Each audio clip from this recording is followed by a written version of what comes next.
Alright guys, give me 2 seconds. We'll get this stream started here in a minute.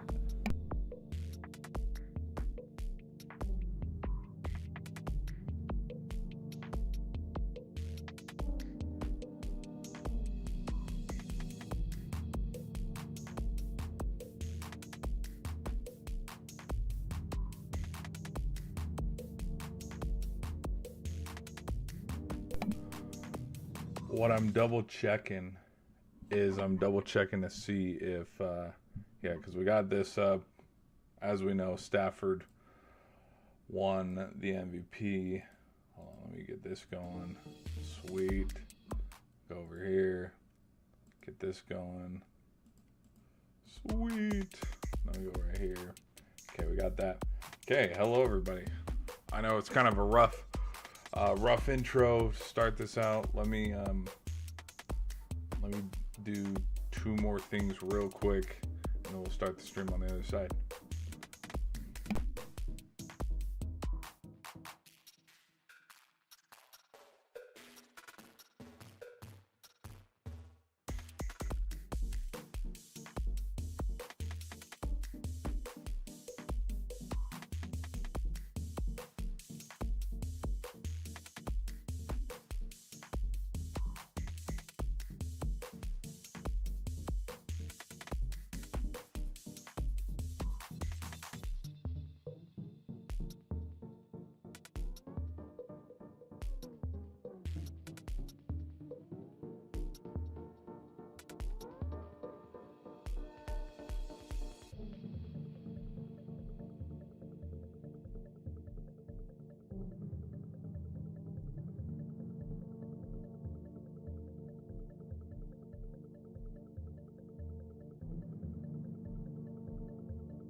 All right, let's get it started.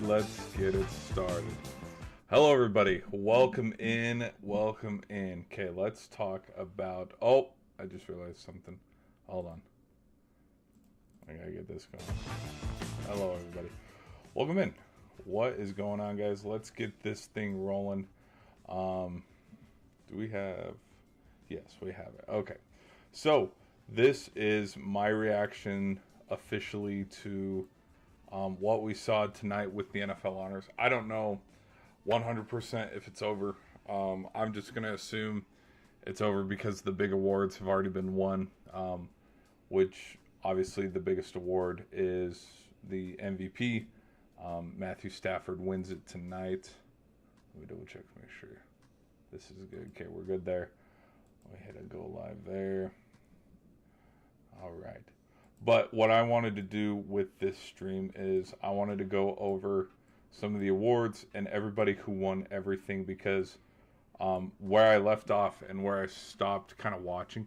The other thing that I want to do too, let's be 1,000% real, is I want to look at memes too. This is where I'm kind of like proofreading everything, because I'm making sure that like my audio is good, so I don't get because there have been times when I've looked at memes and my channels. I haven't gotten a strike yet, but I just want to look at this and watch some memes, because I'm telling you what, the NFL has been absolutely ruthless with its memes as of late. But then the other thing that we can look at too is I wanted to go over some of, my reaction to Stafford winning the MVP. Personally, this is what I kind of was predicting, leaning towards.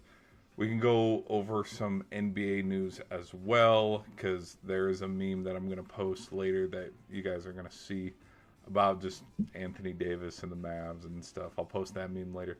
But then the last thing that I wanted to look at too was the NHL, because the Olympics, I believe, Olympics are starting this week. And so the NHL is done, and we'll be doing the Milan Cortana games. And so NHL, like as you can see, we'll look at all the scores of today, but it looks like the Lightning beat the hell out of the Panthers. As you can see, some of the games are all done. Kings and Golden Knights are still going on, but when you look at the dates here, Friday, Saturday, Sunday, no games, because we will be going into the Olympics. So if you guys enjoy sports, be sure to hit that like button. I would appreciate a like and a sub if you guys like sports. But let's get going and let's get this thing started. So some of the, let me make sure we're good. No crazy echo or feedback. Nope. Looks like we're good. Looks like we're pretty good. Audio might be a little weird, but just making sure the music doesn't tune me out with its peaks. Okay. All right. I think we're good. All right, guys. But hello, welcome in. This is GVS, where I try to cover all things sports. And sometimes, just trends and topics, things that are, the hot buttons or what people are talking about at the time. Like right now, if you ask any movie expert, what's the movie that everybody's talking about right now?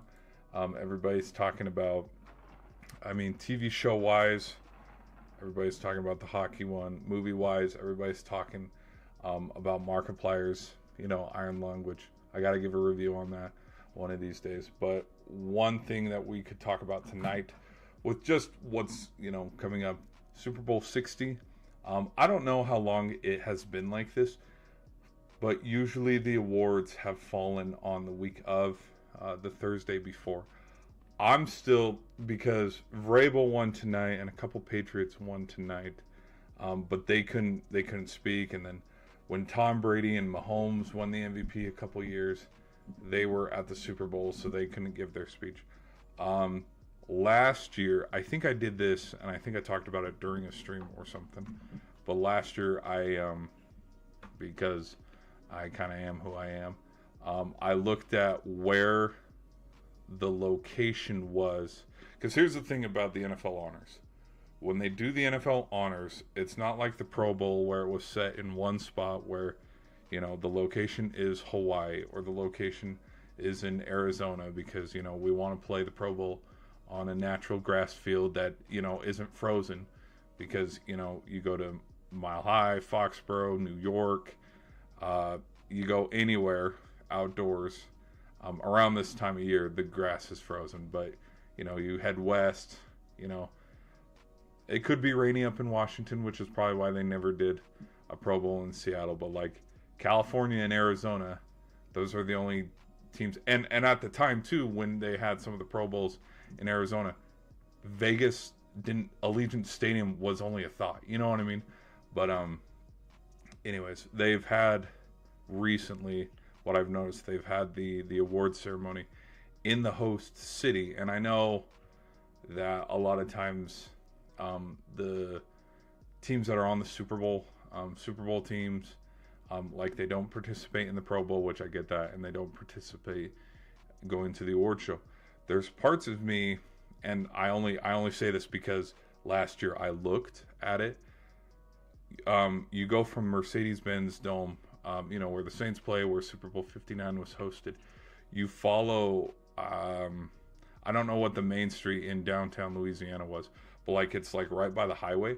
There's an amphitheater there, where there's been concerts, and I was just throwing it out there that it's like, you know what, just right down the street, you could have. This is where you could host the NFL Honors, because that's not where they hosted it last year. They hosted it at some other location, but it's like this is literally right down the street, from where the Super Bowl is.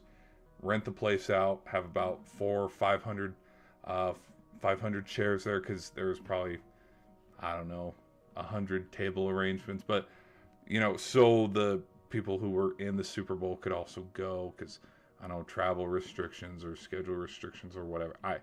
I don't know the whole ordeal, but that's just a thought that I had of how, you get to the Super Bowl and you get to this host city. I bet there are plenty, especially with how it's California, I bet there are plenty of pavilions, amphitheaters, movie theaters, town halls. I bet there's numerous, because it's California. There's numerous places where you could go that could host up to 500 people, because you have the award winners and the nominees, you have their families, and you could probably find a room big enough to fit 100 tables or something. I don't know. That's just a thought I had to find a way to get, because to me, what would be super cool to see eventually is if like one year, yeah, they're Matthew Stafford wins the MVP, and then, hey, you see him on Thursday, then follow up, you see him on Sunday, he wins the Super Bowl. Something cool like that, but it hasn't been like that. Anyways, and I guess if you want to look at it this way, the quote curse of the MVP, the Madden curse or whatever, still reigns, where, hey, the MVP hasn't won the Super Bowl in the same year, and it's been a handful since that has happened. So, all right, let's look at some of the award winners tonight. Here we go. I want to look.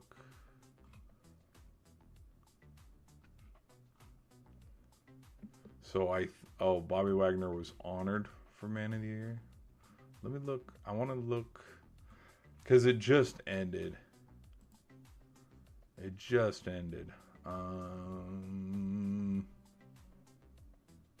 It's like, what are you doing there? No, not messing. What you close it? Maybe AP News.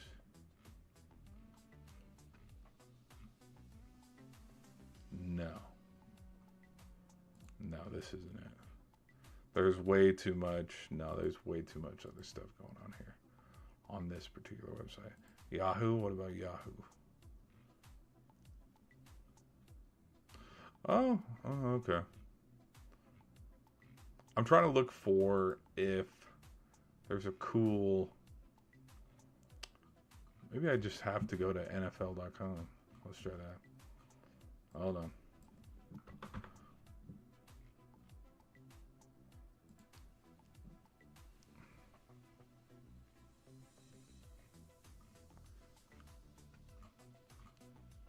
We could also talk about too, my every award winner from the 15th. Oh, here we go. Here we go. Hopefully there's not a video attached to this, because I don't want. Nope, go away. Nope, go away.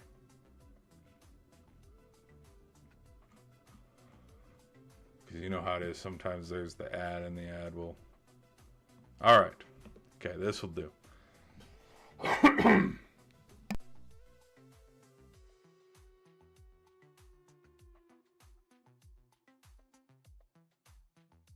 So, should we start at the bottom? Because it seems like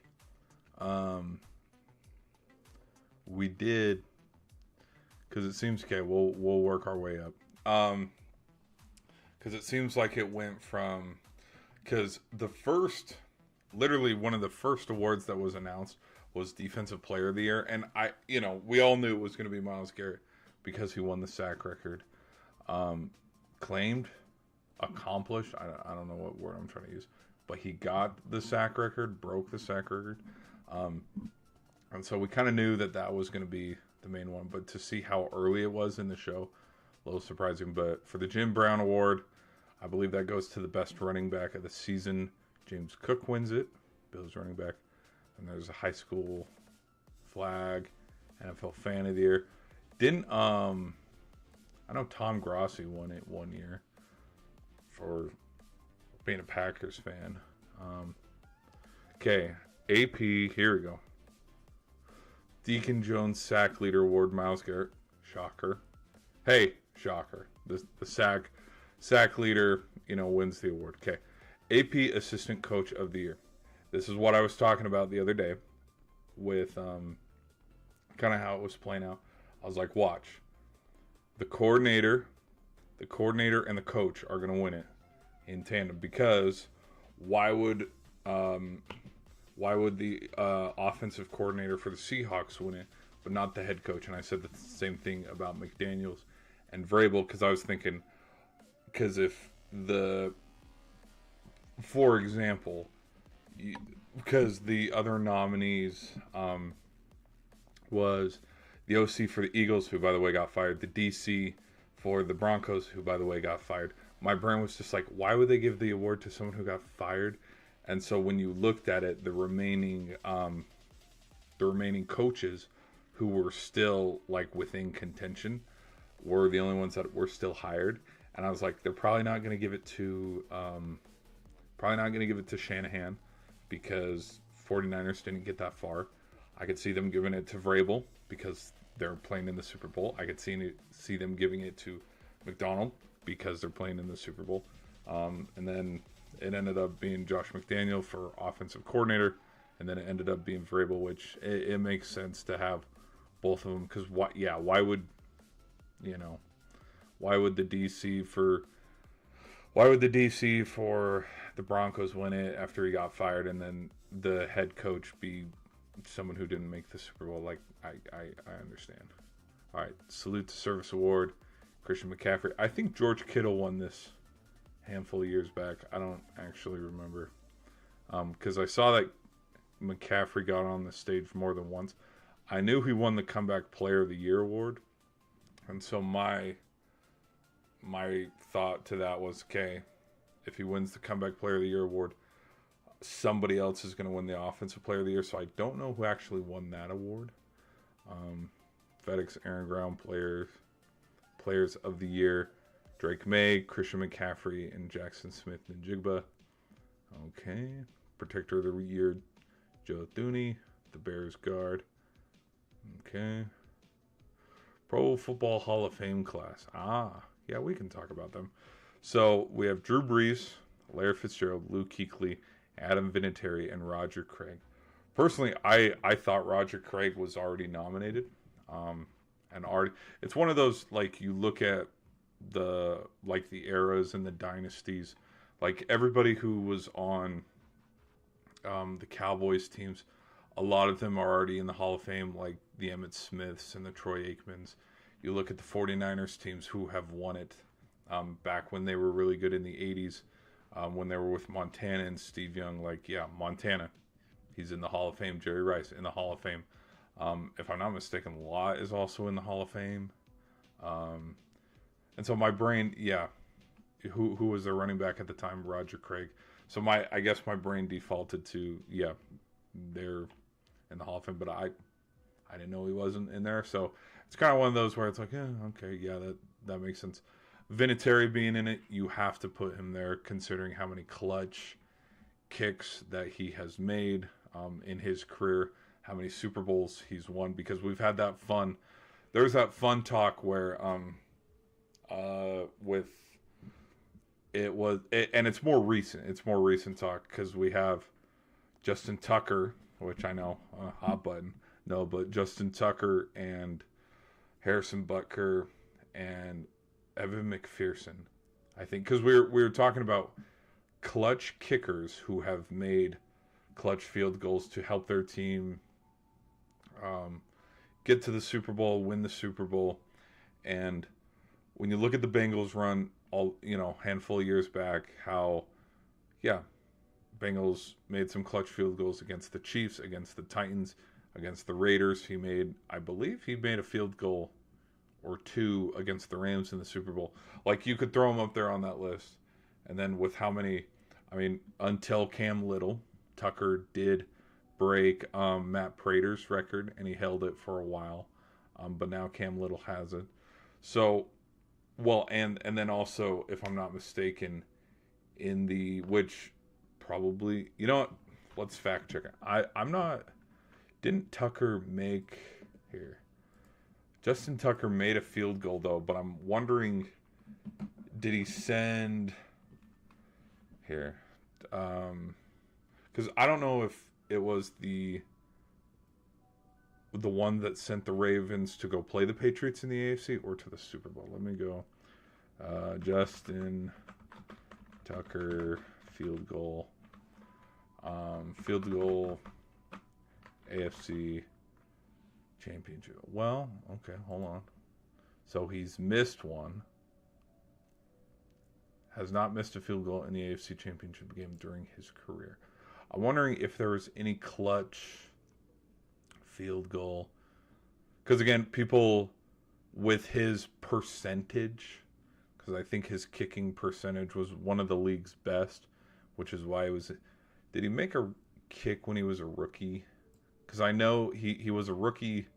Look. Let me show you. Super Bowl.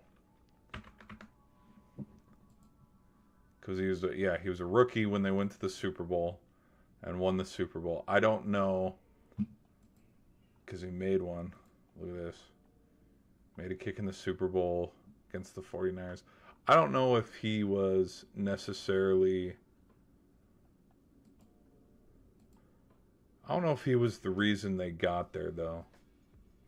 Anyways, all these comparisons were just because, people were like, could he eventually catch Vinatieri? And it's like, no.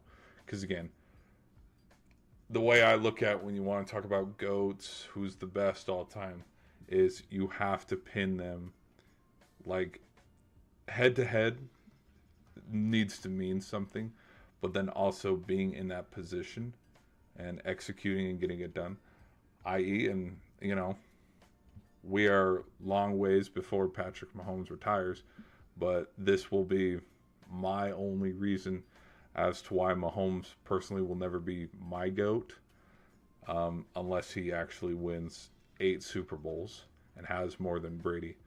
Because and this is my only thing, when they played head-to-head, Chiefs versus Buccaneers, what happened? Brady won. His team won. This is a team sport. And I think, well, you look at, so then in the same breath, trying to compare Tucker or Butker or McPherson to Vinatieri, how many of them have made clutch kicks in the Super Bowl to win the Super Bowl or send their team to the next round in the playoffs? None of them compare to Vinatieri, because Vinatieri, I believe, has 2. Adam Vinatieri, because he was also the kicker in the Super Bowl against the Saints, which I know they didn't win that, but yeah. Come on now. Which, this wasn't even Brady's first. This was his second one. This was the Super Bowl against the Panthers. This was the Super Bowl against the Rams. I mean, come on. And again, you look at Tom Brady's whole career, all of it. Tom Brady's career could go very differently, and we could be having different conversations if 3 or 4 plays didn't go the positive way for the Patriots. Because he shanks 2 field goals, there's 2 rings. Malcolm Butler doesn't get an interception, there's a 3rd one. You know what I mean? Like, it's a team sport. So, yeah. No other kicker by my knowledge, has been able to. Because again, you got to be in these positions and you got to make these kicks, and haven't seen it out of anybody else besides Vinatieri, which is why he's freaking awesome.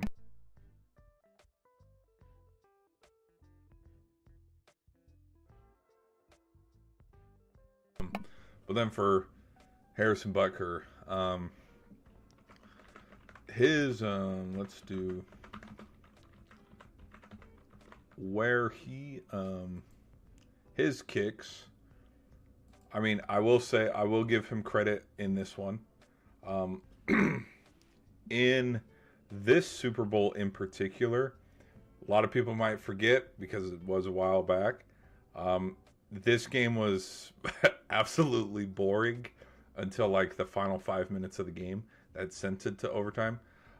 Jake Moody and Butker had a field goal kick off the whole game where they just went kick for kick, because I think it was like 9-12, something like that, heading into the here. Let's look Super Bowl 50. I'm like, what Super Bowl are we on now? We're in so many. There's so many Super Bowls. Where is here we go. So, kicking. There we go.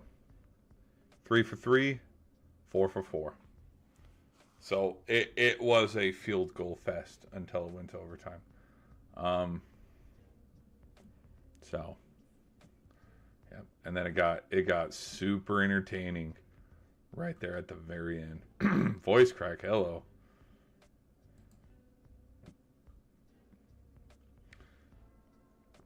Where the Chiefs ended up winning it in OT. Yep.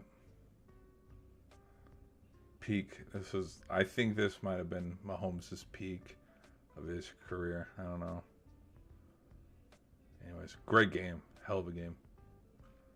Hell of a game. All right.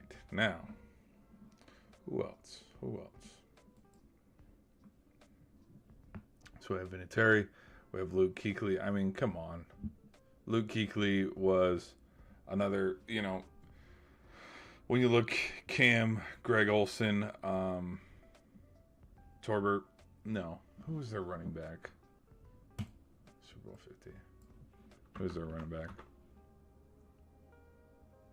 Where is he?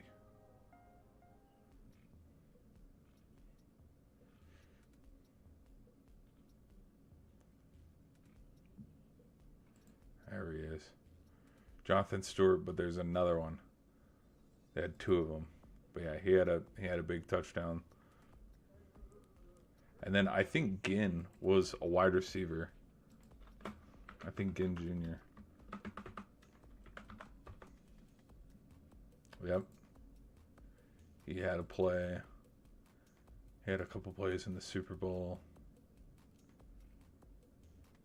Who else?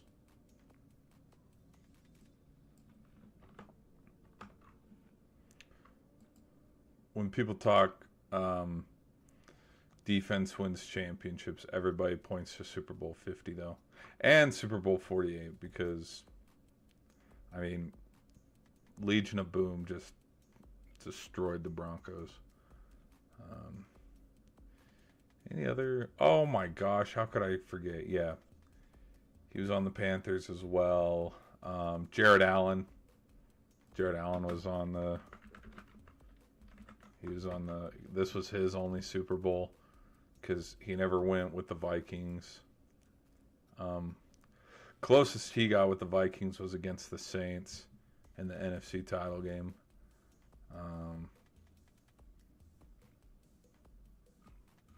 I think he had a sack in the Super Bowl too. Could be wrong. Yeah, this Panthers team, it's crazy. Like, the Panthers have not been the same since. Like, yes, they've gone to the postseason. They lost to the Rams, and like, there's been a lot of turnover since. But this, I mean, dude, this Panthers team was. I mean, come on, look at it. Let me show you. Let me show you. Like this was the team. Cam's MVP season, they went 15-1. I don't even remember like they were fighting each other in, training camp before the season. Dude, this photo was freaking everywhere because everybody hated Norman. Everybody hated him. This was when Norman and Odell had their beef. This is in the prime. Who did they lose to? They lost a game though. See, they went 15-1. Who was that? One loss to. Falcons? Huh? What? Let's go look. Panthers versus Falcons. 20-13. And then they played each other again and got whooped. What was Cam Newton, Matt Ryan, Freeman, Julio Jones? I guess just a bad day at the office. Oh, well, well, yeah. Yep. Yeah, Luke Kuechly is amazing, but he's not. No, he's not guarding that. Was there any other play that? See, I don't remember why they lost this game. I would just assume it's because Julio's a beast. Like, oh my gosh. Yeah, no, not a lot of receivers can make linebackers and DBs look like that. Which Julio Jones, I don't even know. Is Julio Jones Hall of Fame? When is he eligible? I mean, I think he retired like. You have to wait Oh, he's got a while. If this is accurate, 2030, he's got a while.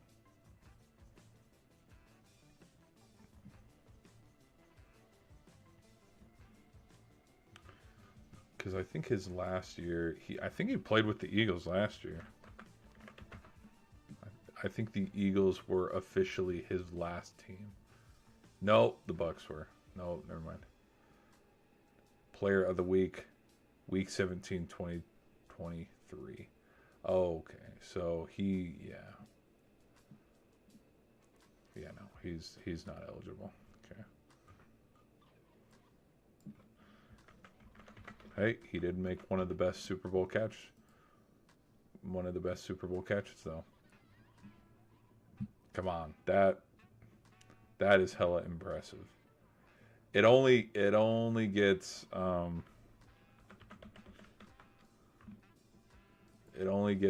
shown up a little bit because of this catch, because of how freaking crazy this catch was.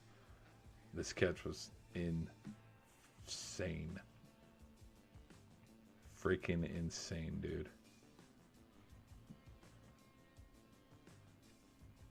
Yeah, Edelman was crazy. I'm still under the impression too that I don't know if this Super Bowl can ever be beat. And maybe that's just the delusional over my eyes of watching this game, just because of how out of hand it got so early, where watching, because as a Packers fan, watching the Falcons just rip apart Green Bay the week before, and I think it was like 42-16 or something in that NFC Championship game. The second this game turned into like 21-3 and Brady threw that interception or something, and it was like second quarter, it's like, yeah, this game is most likely over. And then you also have to consider too, like 2 years before, like we watched the Seahawks just destroy the Broncos. So it's like, yeah, there might be a blowout here. Didn't shock anybody. Nobody was too surprised with if it was going to be a blowout. And then just little by little, they just fought and got their way back into it, which, again, freaking 3 defenders, and he comes up with the ball. The craziest freaking catch in Super Bowl history. One of. Not actually the craziest. And then this Super Bowl, everybody talks. See, and I think, don't get me wrong, this Super Bowl is amazing against the Seahawks. But that Falcons one is just on another level. On another level, just considering how just many things clicked and went the right way for the Patriots for them to win it. What's another Super Bowl that was fun? You know, another Super Bowl that gets slept on too? This one. Everybody just really, like, this Super Bowl gets slept on a lot. And I understand why, because it's the Eagles, and it's like, fetch the Eagles. But, no, this, like, they were not supposed to win this game.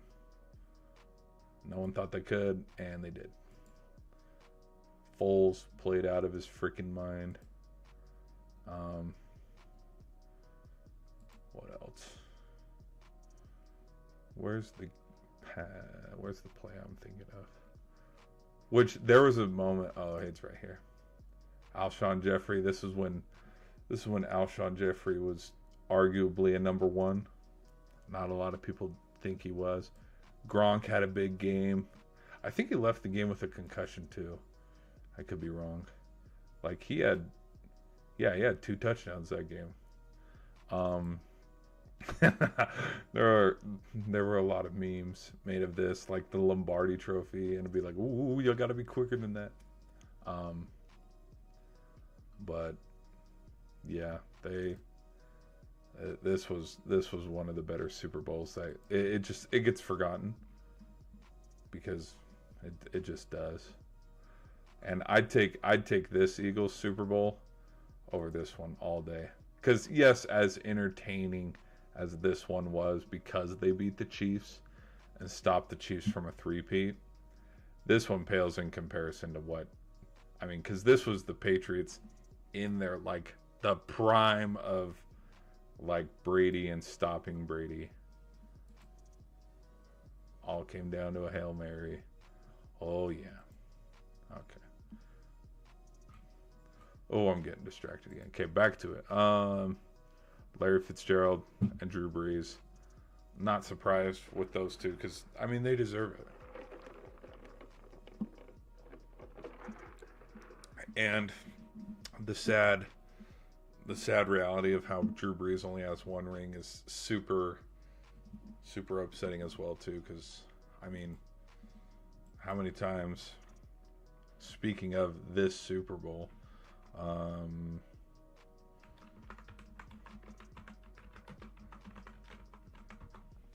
I mean, dude, they were seconds away.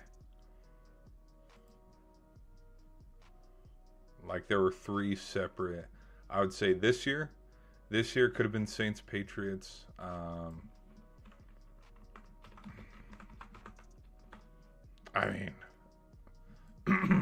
who put that there? And then this one right here. I don't remember when people talk about Saints choking and not being able to make the Super Bowl. I don't remember this game as much as this divisional round. I don't remember as much. Anyways. Okay. All I remember is, it went to overtime. Oh.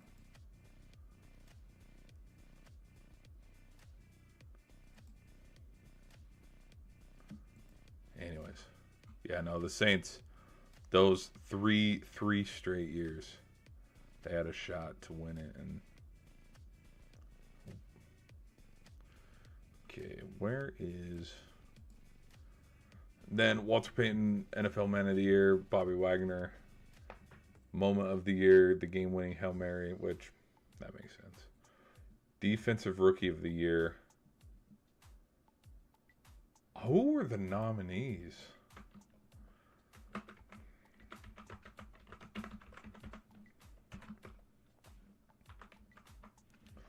I don't even remember who the nominees were. This was last year because DeJean, Fisk, Verse. This was last year. Anybody can anybody tell what year this was? Wow. Look at this. Okay. Who are the nominees in 2026? Oh. Abdul Carter. Oh, wow. Okay. Oh, yes. Okay, we did talk about this yesterday because I thought it would have been Nick because I'm looking at it from the point of view he's in the Super Bowl, and so I think that's why I made that safe pick of he'll be in the Super Bowl. He'll probably because Abdul Carter, he didn't do much with the Giants this year from the games I watched. Okay. Well, let's look at stats. Why not? While we're here, we might as well.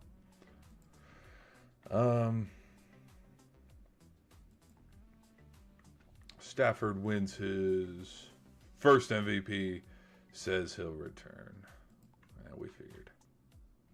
Defensive leaders. Here we go. Because total tackles. He is. Oh wait, this is postseason.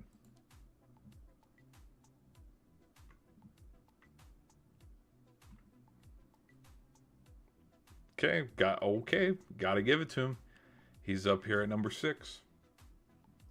He's okay, and he's a rookie. Okay, because when you compare it to your other guys, nope. Where are we? We're right here. He's at 6 for total tackles. Sacks. Let's do sacks. Obviously, Myles Garrett, Danielle Hunter, Aiden Hutchinson, Nick Bonito. Where is he on this list? Whoa, we got to go a ways down. Malik Collins with 6.5. He's next on the list for the Browns. That's kind of funny. Let's keep going all the way down, all the way down, all the way down. Alex Wright. So there's the 3rd Brown. Where's our 4th Brown? I think if we get to the single digits, Grant Delpit with 3, Cameron Thomas with 2.5. Okay, so we only had 2.5 sacks this year. Solo tackles 156. So he was 162 on sacks. He has less than look at that. He has less sack. Oh well, okay, they're tied. They're tied at 2.5, but he's even under. Okay, then what about interceptions? The fact that he wasn't even nominated, no Bears were nominated for Defensive Player of the Year is kind of like, okay. Devin Bush. I don't think he had any interceptions.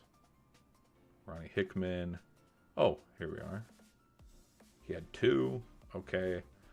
And so with his 2, he was ranked 41st. He was tied for 41st with, holy hell, look at this, 41st, and then jumps to 90. Whoa, look at all these people who had 2. Wow, okay. He was tied between 23rd place and 41st place. He was tied. He was thrown in there. Look at this. Look at all these 22s as well, from Cole Bishop all the way up to Derwin James. They had 3. And then Kamari Lassiter all the way to Tony Jefferson tied for 8th because they all have 4. Wow. That is crazy. That's a crazy stat to look at. Forced fumbles. Oh, there's no forced fumble. You can't click it to try to organize it, but let's see how many forced fumbles. 0 across the board there. Okay. Well, and I think if I'm going to be honest with Carson and why he won it, is when we were kind of transitioning from Dylan Gabriel to Shador, and people were talking about rookies like Jackson Dart and Cam Scadaboo. One of the rookies that was in conversations a lot was him because of the fact that he was not projected to be a starter, but then he won over the Browns locker room and ended up being a starter. But not only being a starter and getting starter reps, like making an impact to the point where it's like, okay, he, you know, if Browns fans are talking about him in their own streams or just making videos on how, wow, look at this rookie linebacker we got, I think that made a big enough impact for people to nominate him or talk about him, because you look at who the Browns drafted, he wasn't even their first defensive guy drafted, because it was they drafted the guy out of Michigan. Browns draft class 2025. Yeah. They didn't even get him. He wasn't even their first guy. The draft order, if I'm not mistaken, went boom. He was first, and then yeah, let me just, oh, he was second. Round 2 pick. Round 3 pick 5. Mason Graham, Carson Schlesinger, Quinshon Judkins, Harold Fanning, Dylan Gabriel, Dylan Sampson, Shador Sanders. Yeah. So.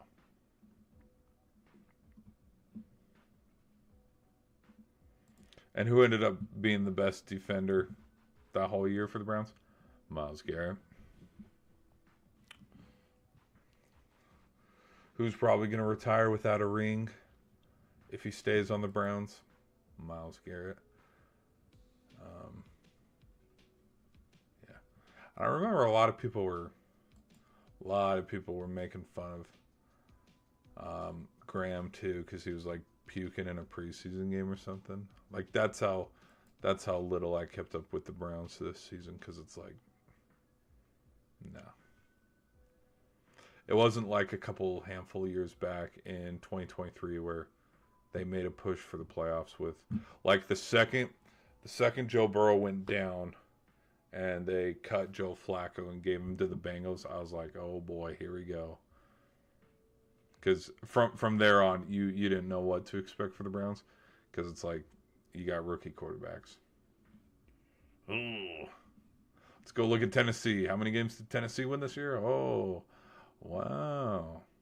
It's as if when the expectation for a rookie to come in and just magically change things and get all these wins, it's as if that doesn't work. It's only when you build the right kind of team around a player, like the Patriots, like the Bears, like Washington.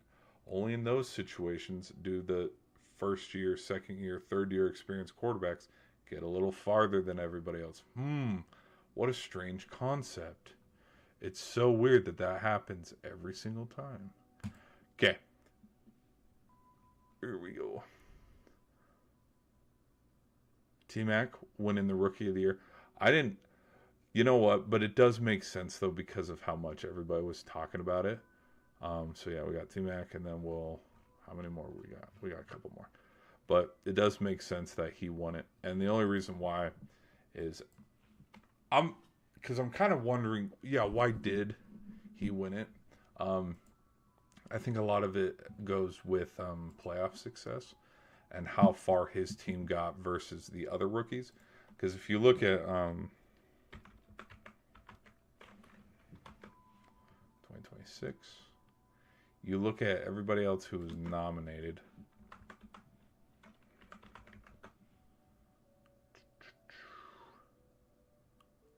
I was literally looking at it. Okay. So we have Jackson Dart, no playoffs. Super Bowl, but nobody was talking about Henderson. Like when people talked about the Patriots and the Patriots' success, everybody's been talking about Drake May. Not a lot of people have been talking about Henderson.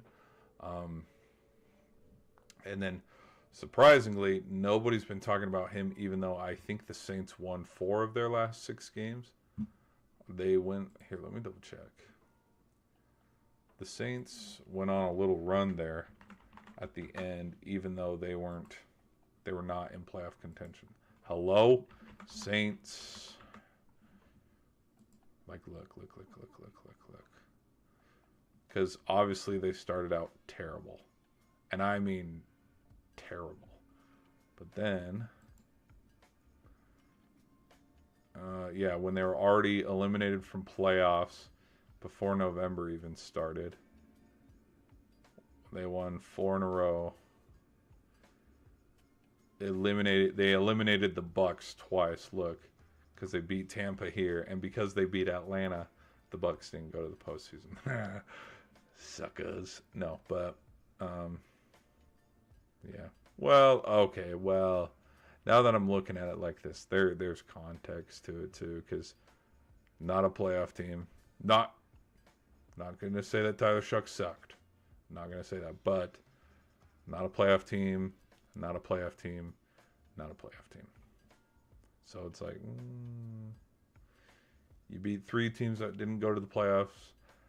One of the teams that you did beat that did go to the playoffs, they only got there because,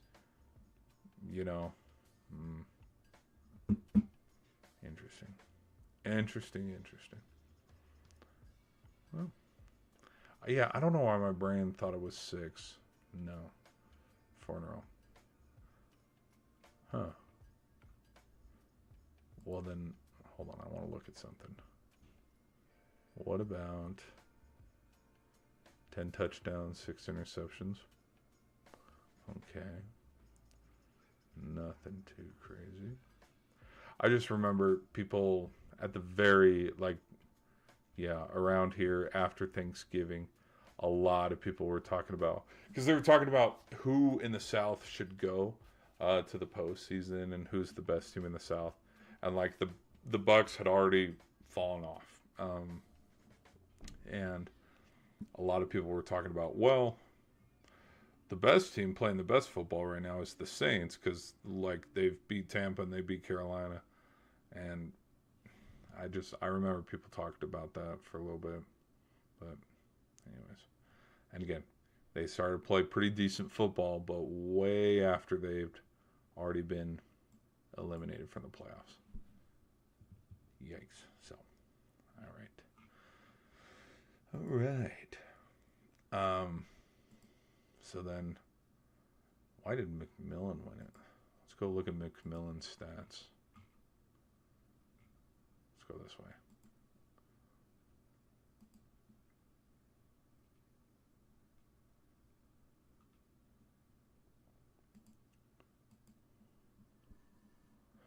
Okay, he led his team in receiving yards. Okay.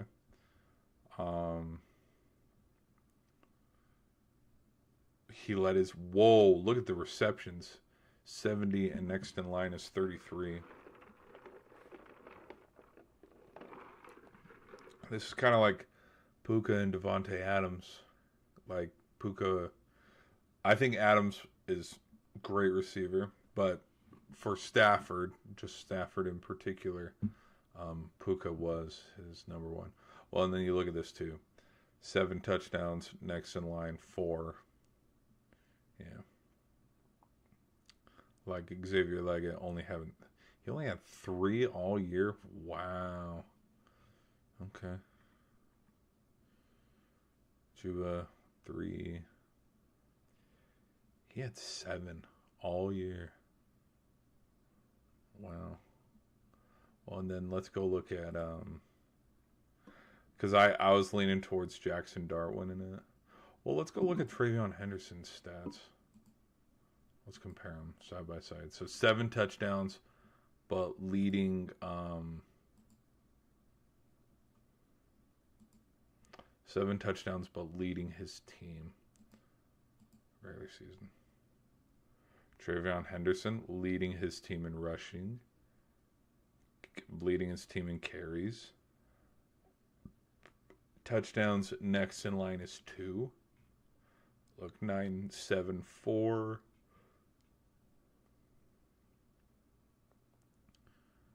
30 catches, 221 yards, one catching touchdown. Okay. I can see how T-Mac would win it. Okay. And again, there was more buzz around him than there was Henderson. Because not a lot of people were talking about Henderson. They were talking more about Drake May. Emeka Egbuka. Everybody stopped talking about Emeka Egbuka after I think he rolled his ankle. He rolled his ankle and he missed some time, but then when he came back after missing time, nobody talked about him. Like he was making those great one-handed catches. The Bucks were playing really good, but the second the Bucks started losing games, nobody talked about him as much anymore. Okay, Jackson Dart. Let's go look at Dart's stats. Because out of all of these players, the one that was talked about the most was Jackson Dart. Like it kind of got to a point where it's like, all right, this team still only won 3 games. Let's take a breath here. Okay, my bad. They won 4 games, not 3. My bad. Because it was this. It was the Chiefs' loss, and then the fact that they beat the Chargers, and then they beat the Eagles, and then they beat beating the Chargers and the Eagles, and then kind of keeping it close. They kept it close in the first half against the Chiefs, but then keeping it close and blowing the lead against the Broncos. Boom, boom, boom, boom, boom.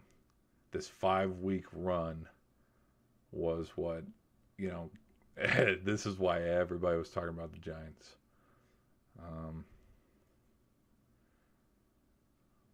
Anyway, so let's go look at stats for Dart. 2,000 yards. 15 to... hey, that... Tyler Shuck had 10. He had 15. That's not bad. We got 5 interceptions, though. Let's go look at... I know he is nowhere near Stafford, but what does he look like? Yards-wise, obviously, he does not compare. I would not be... yeah, all the way down here, even under Tyler Shuck. But what about touchdown passes?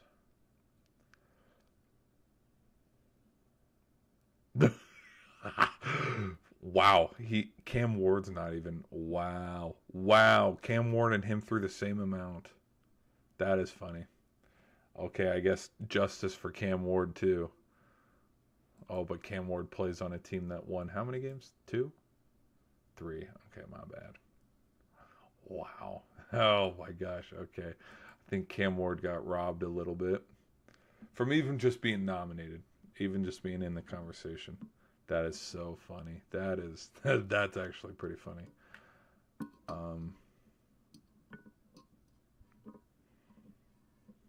Okay. Any other big sacks, QB rating? Like, who had the best? Drake May, Jared Goff.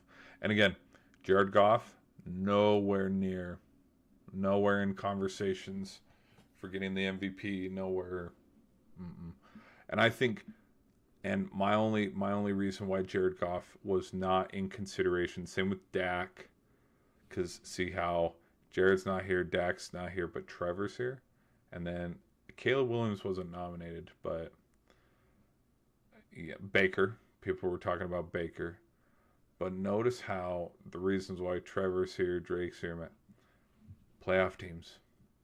Winning matters. And as much as people talk about how winning is not an important stat, well, clearly it is. Because Jared Goff had more passing touchdowns than Drake May, and but he wasn't even nominated. So yep, wins matter. All right.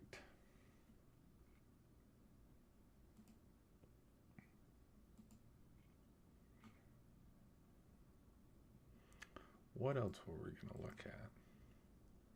My music's still playing. Hold on, let me double check. Yeah, I figured it wasn't. Okay, hold on. Let me take a swig break real quick. All right.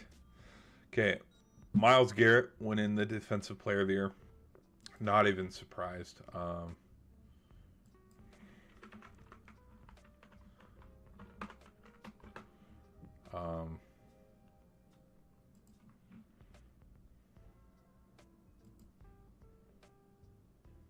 where? Okay, not even surprised that Myles Garrett won it because of him with the sack record. Um, no playoffs, injured, no playoffs.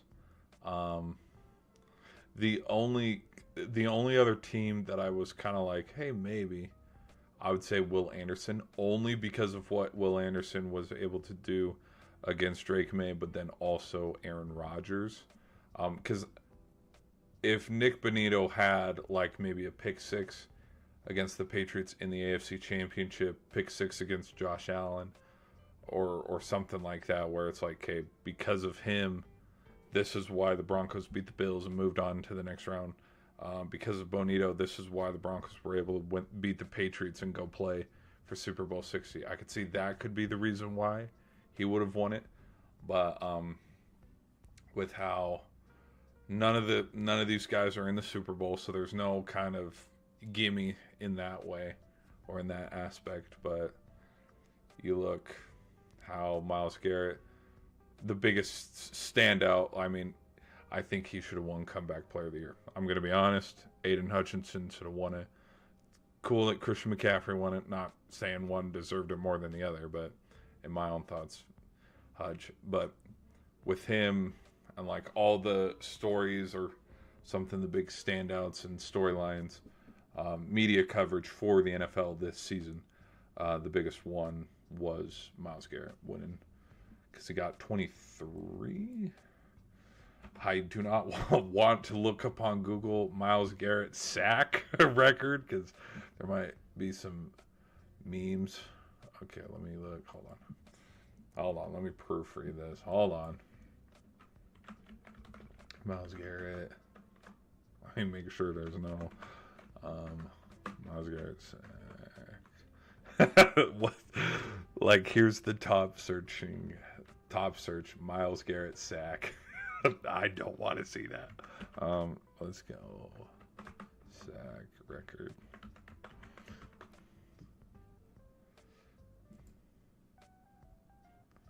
$23.0. Yeah. And it was against Joe Burr, which, I mean, look, a lot of people are saying that Burrow dived on this play. I don't blame him because it's freaking Myles Garrett. I wouldn't want to get hit by Myles Garrett either, but there's a lot of, if you go look, you know, I'm glad this is right here because we'll just talk about this. There is a lot of conversation around what is really the, and I'm gonna just, Jared Allen is up here, TJ Watt is up here, and like there is so much discourse between who out of Myles Garrett, Michael Strahan, TJ Watt, and Jared Allen. There is a lot of conversation over who truly has it, and I will leave it at that because, again, I'm not saying it's a huge thing like, hey, what's a catch? Can we define what a catch is in 2026? But no, there's a lot of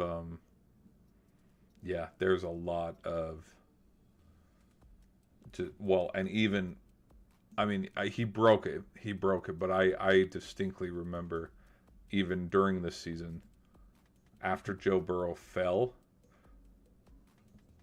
it's kind of like, well, does it count? And it's like, well, yes, because Garrett declared him down. But it's just one of those things where it's like, you know what? The fact that he got 23 alone and is even in the realm of getting 23, that's what's impressive enough. And also, the other thing too is Myles Garrett also had the privilege, kind of like, you know, Aaron Donald, Vince Wilfork, B.J. Raji, Clay Matthews, if he was trying to blitz J.J. Watt as well. the dude was getting triple teamed every game, double team or triple team. Like there was never a solo one on one. And then the other thing too is, let's go look at the one game where he had it. It was the no, hold on. 2025. I want to see. I want to see his 2025 stats by game. Why can't it show me that? Oh, wait. Game logs? Yes, here we go. Where is it? Boom, there it is. Which against the team who's in the Super Bowl, by the way. 5 sacks. And it was this game alone that kind of pushed to where look at that, that's actually pretty funny. Where it's like, okay, he might actually go get this thing. And then you also look, he follows it up too. Lamar was back. Lamar was back in this Baltimore game. 4. And so this game and this game and this game, the Vegas, well, it is Vegas. I will say that much. Because everybody, the other thing too with this Pittsburgh game right here, because he got 0, everybody was talking about, oh, the Steelers were so focused on not, giving up the sack record to Garrett that they weren't focused on 4th down and how to win the game. And it's like, no, I think the reason why they lost that game is because they threw it to Valdez-Scantling 3 straight times, and it didn't work, which I think comes to play calling, which, oh, by the way, Steelers fired their play caller and they got a new one. Wow. Crazy concept. But, yeah, because after, well, I mean, just look at it. So there's 2, 4. He only had 5, and we're heading into week 8, and he only has 5. So yeah, I think this stretch right here is what pushed it to, okay, maybe he can go get it. And he ended up doing it, so yeah.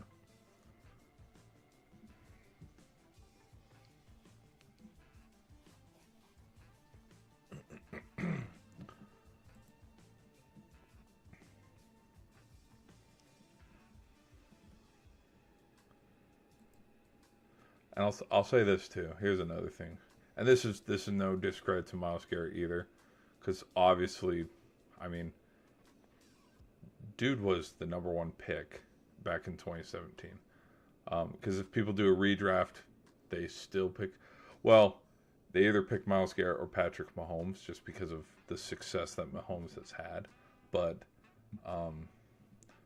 I have a feeling that when we continue, because they still talk about it with Michael Strahan. Look at that date.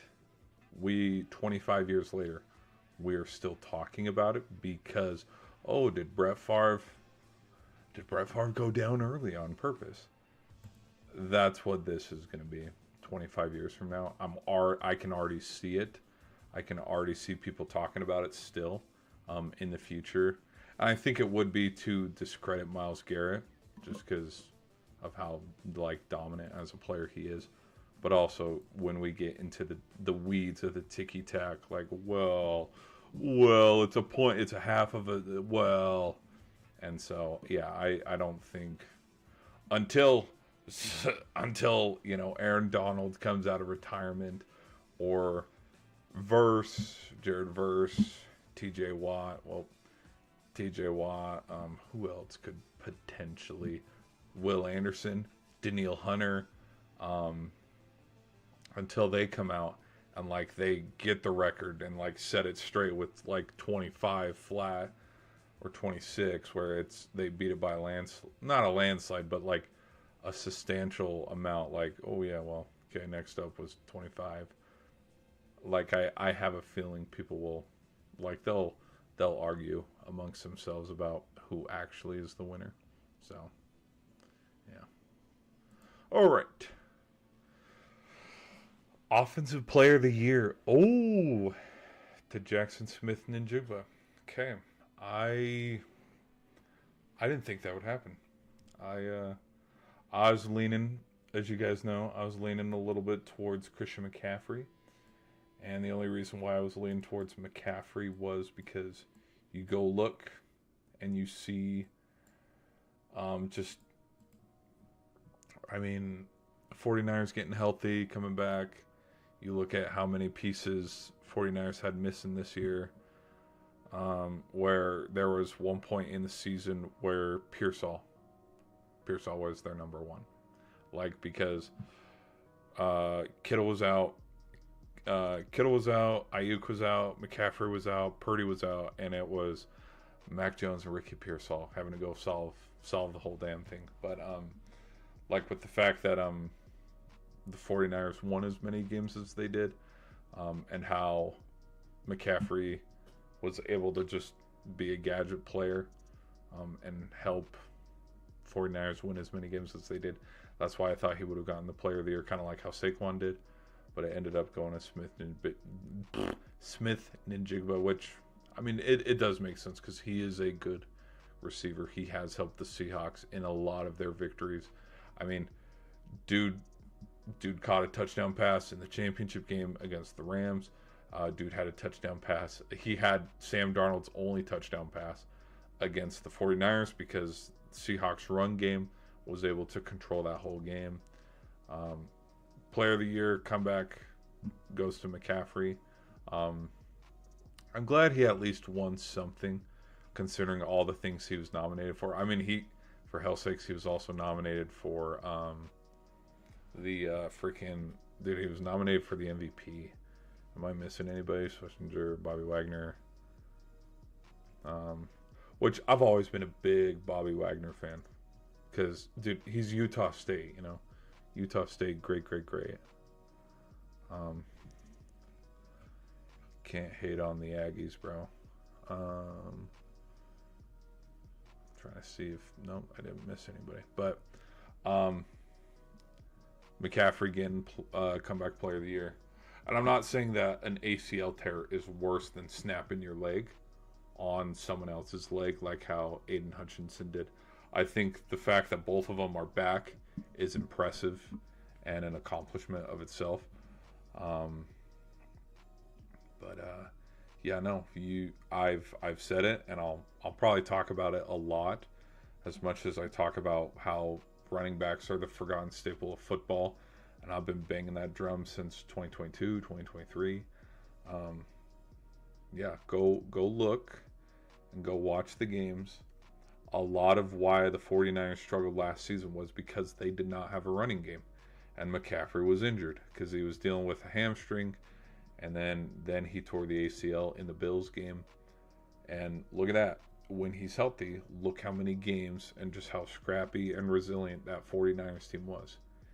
With him being healthy, they won a lot of games. I'm not correlating and saying this is the reason why, because Brock Purdy also started the majority of last season's games too.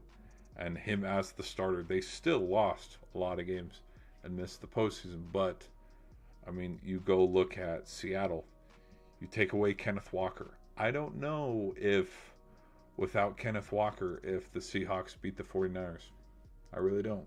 But honestly, they probably do, considering that the 49ers only scored freaking 6 points. But if you take Kenneth Walker away, and he's not as productive as he was for Seattle, did the Seahawks get the 1 seed? Because Walker had a really decent season. You take away what other running back had a really good season? I mean, you know, turn away Ravens fans, but a lot of Ravens games, Ravens fans will blame Derrick Henry for the reason why they lost. And so it's like, well, if he wasn't there, not fumbling, could they have... Again, it's a stupid hypothetical, but McCaffrey coming back is awesome, and him winning it is awesome. I think it from all the other guys as well too. Let's look at comeback of the player.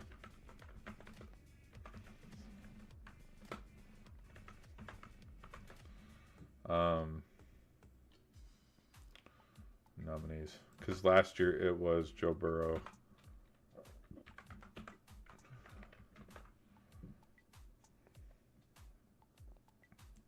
That's a cool. That's cool. That's a cool concept. I might use that. Where is? No, where are the nominees, bruh?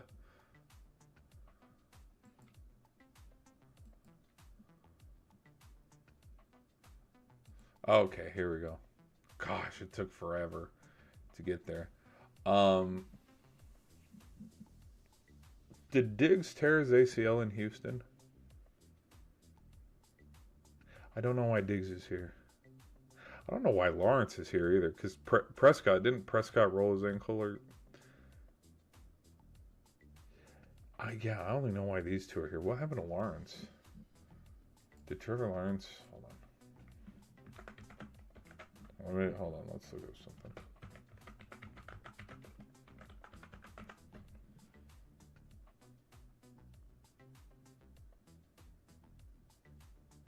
Oh, concussion.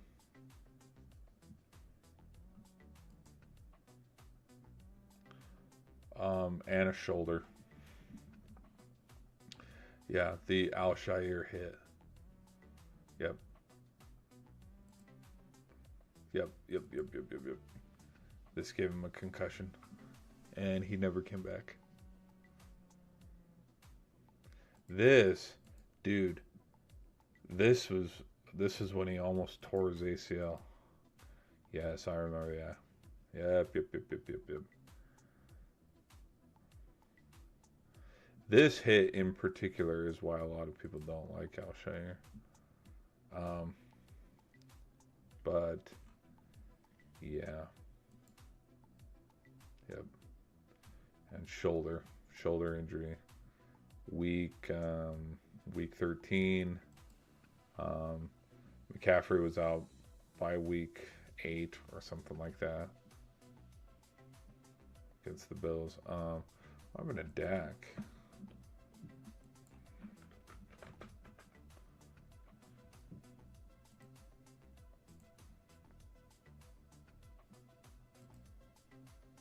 Hamstring. Okay. What about Diggs? Let's look up Diggs.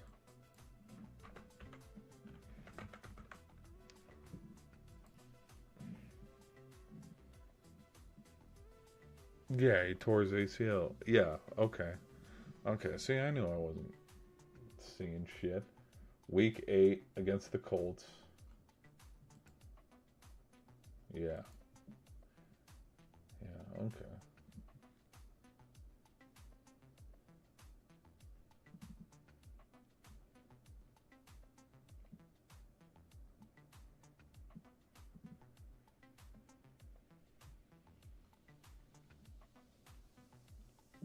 Which it almost seems crazy to think that he was on the Vikings.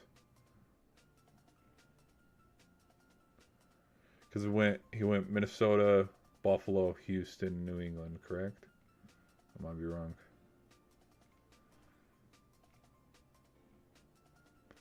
All right now.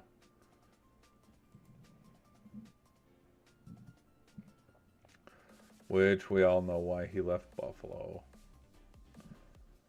Let's not act like it was all Josh Allen's fault. Why he left Buffalo would be the exact same reason why if AJ Brown leaves Philadelphia this offseason. It's all about touches, dude. It's all about touches in the NFL. You got to keep your receivers happy.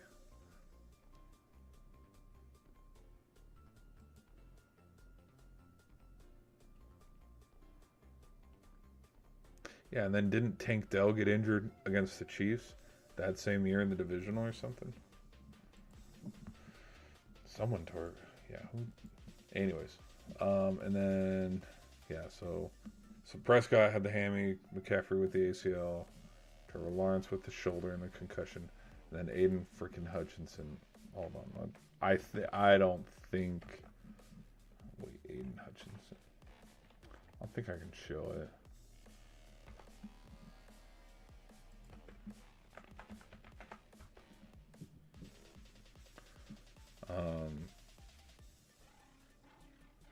Oh my gosh. I don't even. Yeah, no, I'm not gonna show that one. I'll just do this one. I'll do this one. Just he broke his leg against the Cowboys. I freaking yeah, dude. Just it sucked. Yeah, and it was early in this season, like early, freaking early in this season too. Week 5, week 4, week 5, and this was also after the Lions got the 1 seed, secured the 1 seed. I'm not saying that because Hutchinson was injured, that's why the Lions didn't go to the Super Bowl that year. Not saying that. What I am saying though is, and I'm still gonna sit by it, from teams that I've watched the last handful of years, as much as I give praise to the Eagles, the 49ers, the Rams, the Lions, who else? The Bucks. The Lions were one of those teams that was going to traject to, here we go. Because, well, just following the Lions and watching the Lions and what they've done, it made sense. But then also, you look and you see, go look and see who the Lions had starting for them in that divisional round game. They had 16 guys, almost as much as the 49ers did, but yeah, 49ers and the Lions have been just plagued with injuries, and it's cost them chances at the Super Bowl. All right, let me look. That's cool wallpaper. Yeah, this is what T-Mac looked like. Here's the cowboy, Myles Garrett. Which, could this be a nod of him being like, all right, I'm done being a Brown. Come get me, Cowboys. And here's McCaffrey looking like 007. I wonder how much will, especially with Myles Garrett, what will his kind of not legacy, because like we know he's going to go to the Hall of Fame, because I mean, look at Fitz is going to go to the Hall of Fame. Fitz only played for the Cardinals. There's parts of me where, like, would Browns fans be disappointed if he left Cleveland to try to go pursue a Super Bowl? You know what I mean? Because that's another thing too. We'll end the show tonight by talking about other sports, because we got to talk about other sports. Because the Giannis, we'll talk about Giannis and the whole Giannis situation later, but something to think about, because that was a hot topic last off season. Is Myles Garrett gonna leave? That's a cool wallpaper. Is Myles Garrett going to leave the Browns and go to the Eagles? Because that was the talk where, okay, if Myles Garrett signs with the Eagles and leaves the Browns, the Eagles are going to go back to back. Sorry, I got to move the.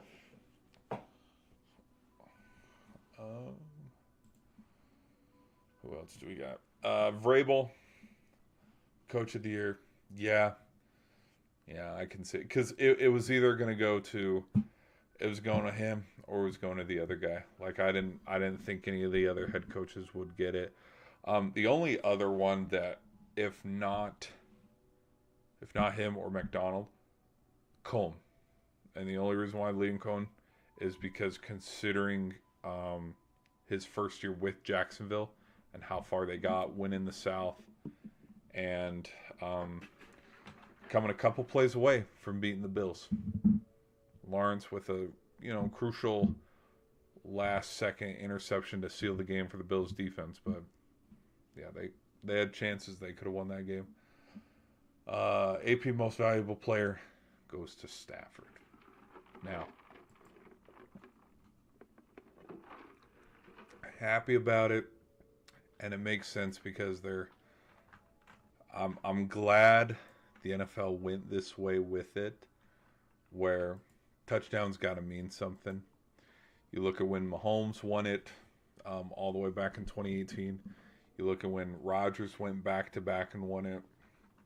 I mean, stats matter. And like the fact that he led touchdowns too in the postseason where, hey, if he converts that fourth down, and then there's a couple other plays in that game too where, Stafford wins it and potentially, we convert on this fourth down and we get a touchdown against the Seahawks. Hey, we're playing in the Super Bowl. We're going to go play the Patriots.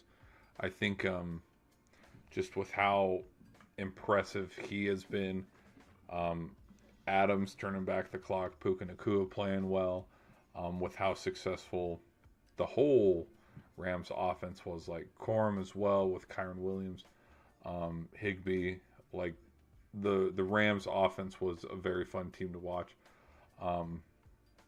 I'd say for the majority of the whole season, kind of like how we've been watching the Seahawks offense lately, going, oh, these guys are really fun. Because I'll admit, I haven't been watching the Seahawks all season. I've been more busy watching. Okay, when are the Ravens gonna turn it on here? When's Saquon gonna get it going? But the Rams have been one of those teams consistently through and through, where back, I want to say it was when they started having their win streak in the middle of October and November, where like they beat the Lions and they beat let's go look. They beat a couple other teams. I keep forgetting every time. Yeah, they beat the 49ers, Seahawks, Buccaneers, and the Lions. Just in this stretch and the Ravens, but again, Lamar wasn't playing in this game. But Trevor Lawrence was. Like, this was a healthy Jacksonville team. So yeah, like look at this run here where they beat the Jags, the 49ers, the Seahawks, the Bucks, and the Lions. Middle chunk of their season. It's kind of like, yeah, like this team, these guys are playing good. Stafford's playing his best football. They went 12-5. Could have had a shot at getting the 1 seed overall. Could have had a shot winning the West. To me, like it's cool. It's cool that he won the MVP. Very deserving. Second after that, I would say I'd be a little. Here, I would either have given it to McCaffrey because of how much I've gloated about McCaffrey, but if not McCaffrey, I would have given it to.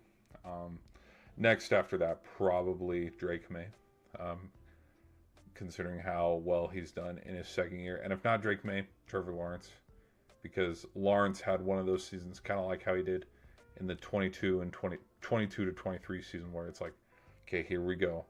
You win the South when a lot of people thought the Texans would. You're competing against the Bills for a shot to go to the Mile High, playing the divisional round. You get to the postseason, you're playing well. Kind of like how it was a couple of years back when they had that huge comeback against the Chargers. So, I don't know, man. I think, but overall, oh, look at this. Here's a good throwback. Back last year when Josh Allen won it. Yeah, weren't these three were, I think these three were the headliners last year, which again, Saquon totally deserved it. Does Joe Burrow have a pierced earring?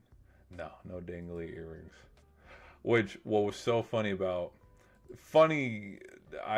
funny, funny, weird, is like Burrow was like, I do not want to win this award. Because again, why would you win the comeback player of the year? It's because you probably got injured. So, not probably, like you did get injured the year before. Let's see if we got any. Those are all the those are all the accolades, guys. Let's look at. I want to see if there's any memes that we can look at, because I will admit we got to look at memes now. We got to end this stream right. We got to look at memes because we have been streaming for. Damn, we've been streaming for a while. Which, in fact, I haven't looked at. Okay, we're good.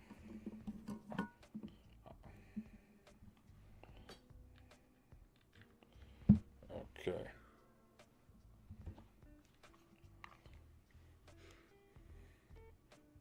There we go.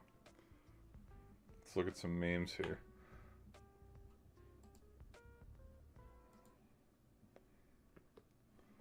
All right. Well, the winner decided not to pull up tonight, so. Okay. I guess on his behalf, Jackson Smith Njigba. Oh my gosh. Nigaba. Oh my.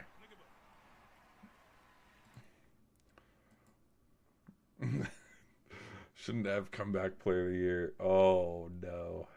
Not my 9. Oh my gosh.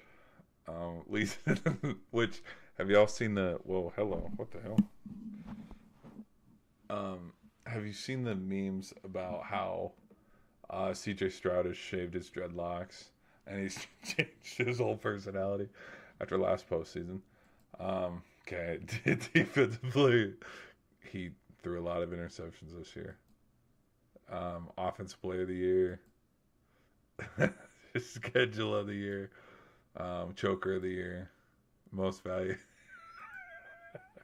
Oh my gosh, I can't even look at these, bro. Hypothetical. Hey, another hypothetical win for the SEC. Another hypothetical win for the SEC.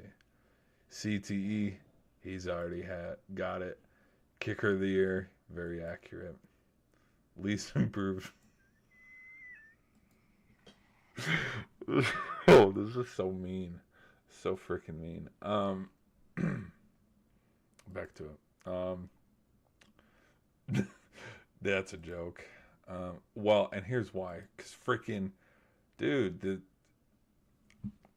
look, Chargers had a shot. They had a chance. New England just freaking owned them, dude. That game was terrible. Like, just, it was rough. It was a rough watch. Just because, yeah, they couldn't get anything going. Anyways, back to it. Least valuable team physician.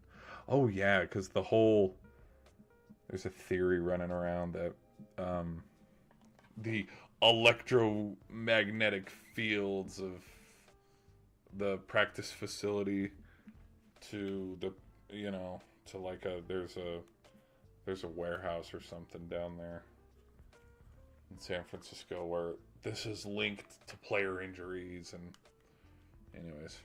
anyways, coach of the year, degenerate coach of the year because he went for it on 4th down every time. Performance of the year, yeah. Are we going to talk about that dog shit? No. General manager of the year. Dude, these are so, oh my gosh, these are so funny. Moment of the year, really? Week 1, opening night. Oh, okay. There wasn't any other? Oh, okay. Well, and freaking, hold on. There's a reason why. Where is he?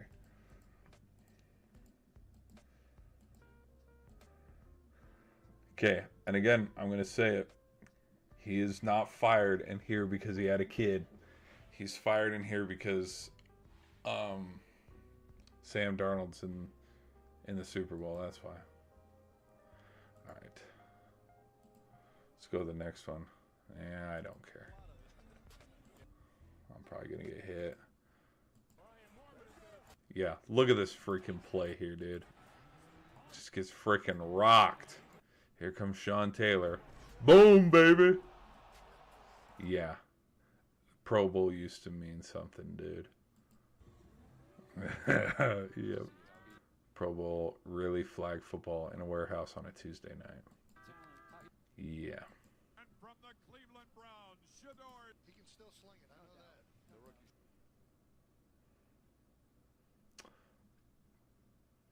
Putting up huge numbers for their defense. Yeah. Really, is that all the memes we got out of?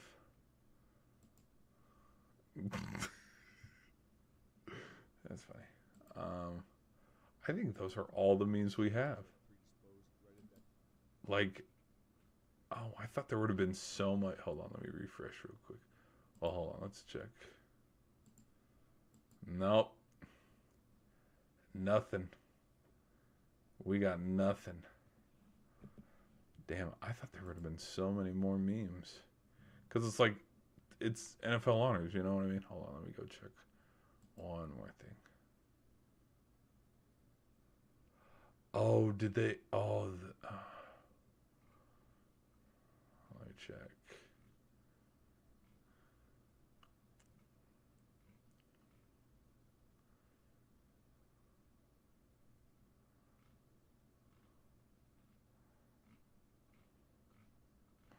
Anybody knows that Chapel runs on Fortnite? No. Let's go here to the NFL. We got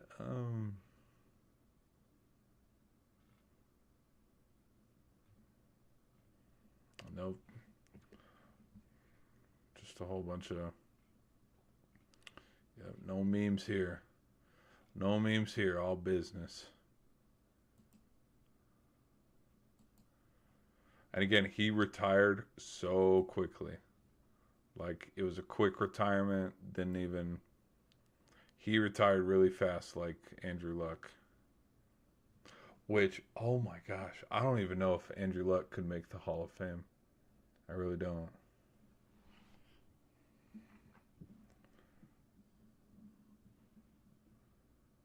Anyways, see if we got any more memes. Let's go look. Memes. See if the Ghetto Gronk.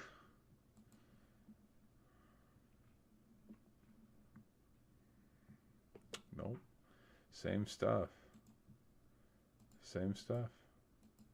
Like, bum of the year. Oh my gosh. What about this? Nigga, hey, only got mad because my ankle, Nah, I am. I'm straight right now. Oh, wait, so what's your diet looking like? My diet? Okay, I was about to say, shit, I'm gonna get hit here.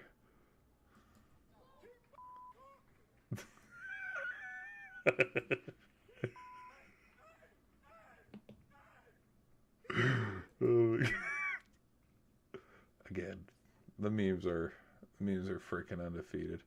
Okay, there's nothing.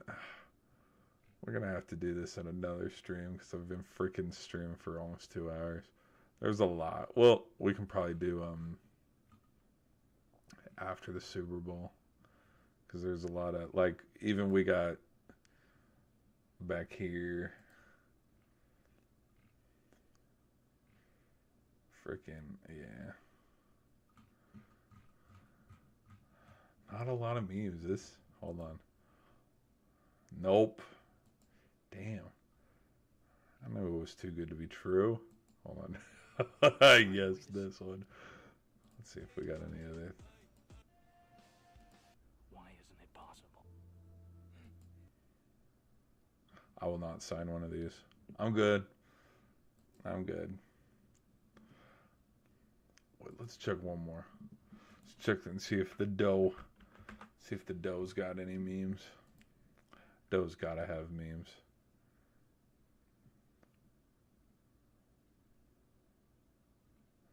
No, just the same.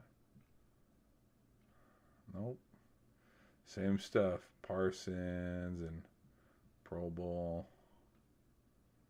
Nothing. And I already made the joke about the dreadlocks.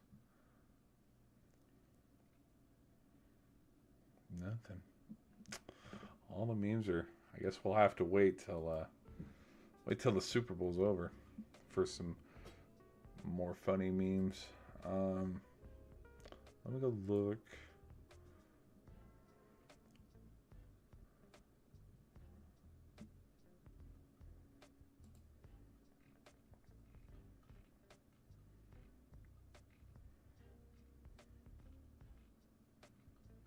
Ba-dum, ba-dum, bum.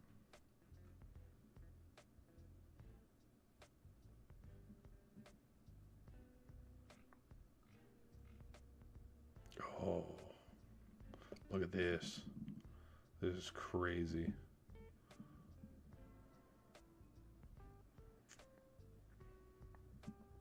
Unreal.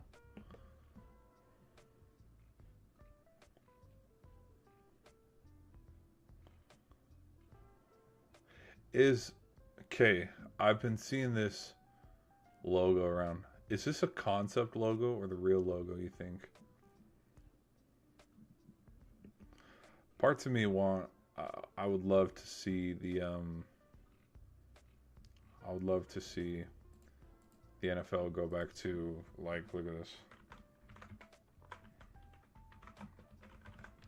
I'd love to see the 80s and the 90s come back for NFL logos, where, like, we had our fun. We had our fun where we had this inventive era.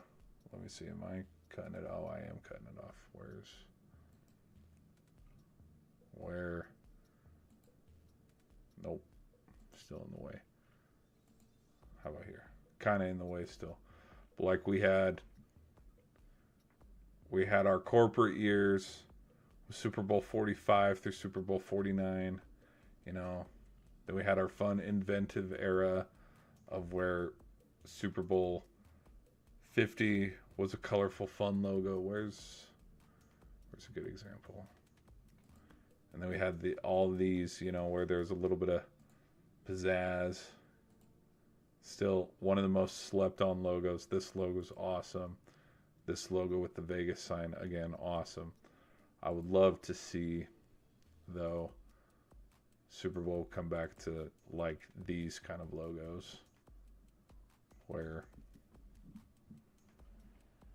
like, here, let me do Super Bowl 61. See if anybody's got a logo yet. And it's going to be in SoFi.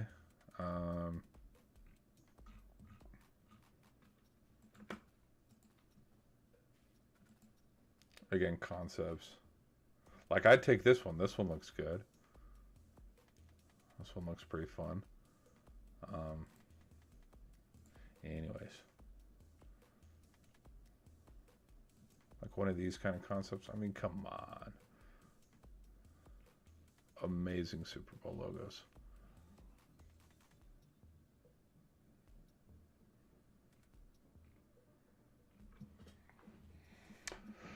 Okie dokie. Let's go look at.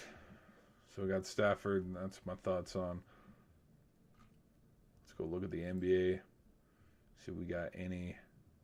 Oh, yes. Let's talk about Giannis. Because Giannis didn't end up leaving. Okay. I've been kind of talking about this a little bit. I did kind of think and was leaning into, you know, maybe Giannis does leave. Because, I mean, if people are talking about it this much, maybe it does happen. But, like today he posted, he was talking about, here, let me show you.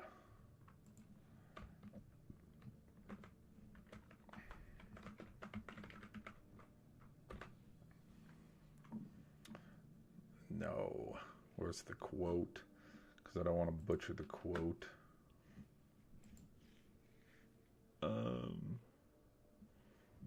Here we go. Let's go this route.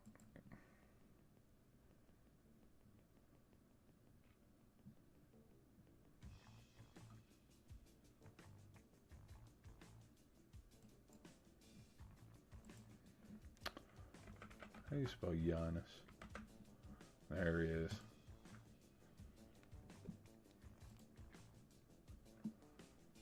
Legends don't chase, they attract.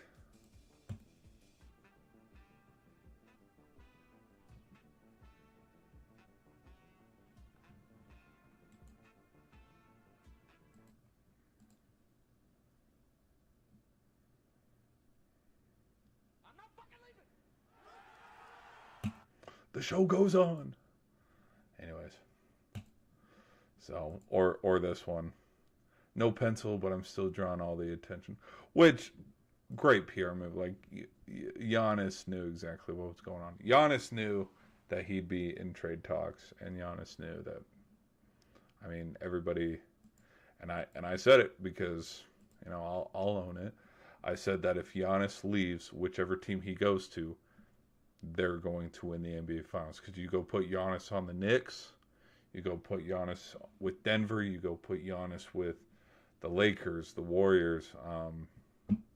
Who's the next best team in the East? Okay, Pistons are better than the Knicks. My bad. But you go put Giannis with the Bucks, the Cavs. Like, Giannis is one of those players where, yeah. But there's parts of me that do think Giannis is the main dude.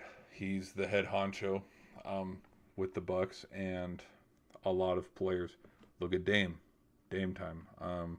Because when Damian Lillard left Portland, he went to the Bucks because it hypothetically, like looking at it, it made sense because Damian Lillard was not going to win a championship in Portland, and so you go to the Bucks, your chances of winning get like better because the team does get better.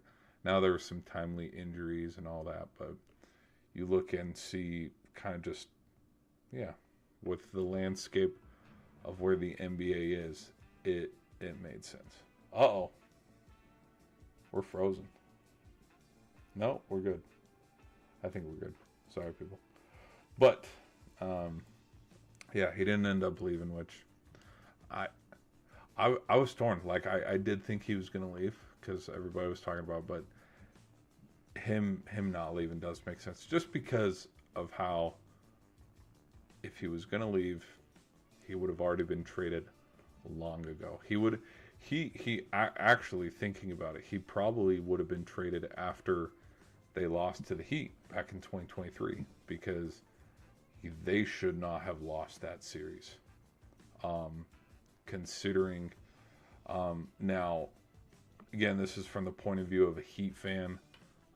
Maybe I'm coping with it a little too much, but Giannis was not injured that whole series. Giannis missed 2 games. And at one point in that series, can we acknowledge that Jimmy Butler just took over?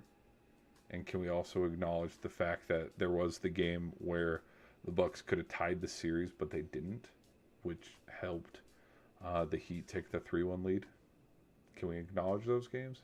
So, if he would have gotten traded, I could have seen him getting traded after that game, but he didn't. And he stays with the Bucks, which means, if I'm going to be honest, I mean, look, dude, they're still fighting to try to get to the play-in. I would say he gets to the play-in, and then it turns into Bucks Pistons round 1, or Bucks Knicks round 1. So look at it that way. Like, who can Giannis try to get, will the team? Who can be that second piece? The Giannis and the whole team can try to will their way to go beat because right now, the Bucks. Because and that's even if the Bucks can fight their way back into a playoff spot and beat Orlando or Miami or Atlanta or Charlotte. That's even if they can get in there. But then after you get into the play and move on, get that 7th or 8th seed. Look who's sitting there waiting for you. So I don't actually know who the Bucks could be. Anyways. And then we go to the NHL. As we can see, there were a couple brawls tonight in the Battle of Florida. We can see Tkachuk kind of getting manhandled here. Lightning take care of business, beat the Panthers 6-1. If you hate the Panthers and you do not want to see a three-peat, this is a positive sign. This is a very positive sign that we keep the Panthers barely hovering above 500, and we pace ourselves in the Atlantic of showing, hey, we can beat these guys if they end up meeting in the postseason, because if I'm going to be honest, they wouldn't meet in the first round. They'd end up meeting in the second. Well, they wouldn't even meet in the playoffs because, hello, Florida's at the bottom of the Atlantic. Let's not overlook that, because if playoffs started tomorrow, they have 37 wins. They have 36. So the 2 seed, the 1 seed, who is, and then we go to conference. 2, 3, 4, 5, 6, 7. 1, 2, 3, 4, 5, 6, 7, 8. So Boston or New York, points wise, there's your 7 and your 8 seed. Let's go back to the divisions. Montreal would be playing Detroit. Pittsburgh would be playing New York. So, so Florida's not even getting to the postseason. But in the event, if they do, today was something to look at and go, yeah, all right. 6-1, 2s all across the board. Vasilevsky, 97 save percent. Was this a blowout? Like, it was a blowout too, but like, how much of a blowout? Oh yeah, okay. It was a blowout. Which is probably why there was a lot of fights too. It's the Panthers on the board. Multiple fights erupt. Burger King ad. Whopper.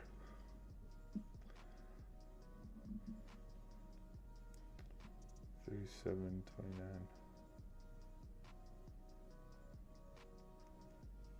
I think this is another reason why they're so far back too. If they lose a game, like, they lose it. They're not like the Avs where they'll lose it in overtime. Because look at overtime losses. Hold on real quick.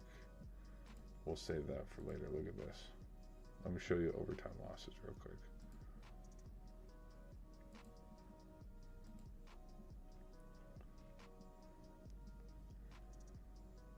Look at all these overtime losses. So, Kings, Knights, Penguins, Flyers, Wild. Like, these teams are still getting points. Avalanche. They're still getting points even though they lose. Versus, come all the way up here.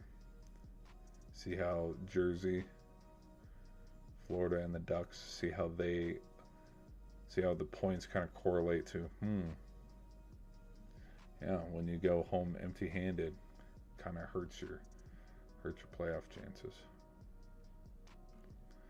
But you know what also hurts? When you're not winning games either, too. Okay. All right, back to the fights. Back to the fights. So we got a little bit of a scuffle. Oh yeah. Yep. Okay. Oh yeah. And then they just clobber and beat the shit out of each other. Yep. Tempers flaring, boiling over. At that point, what's the score? Yeah, 4-0. Oh, hold on.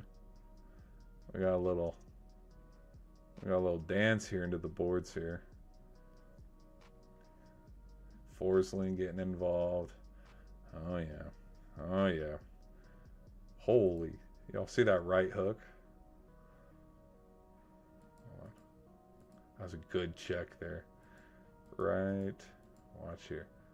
Good hit right. You're going to see it, like, it's going to be on the corner of the screen over here. And they're going to fly out of the screen. Right here. Watch Forsling. Yeet.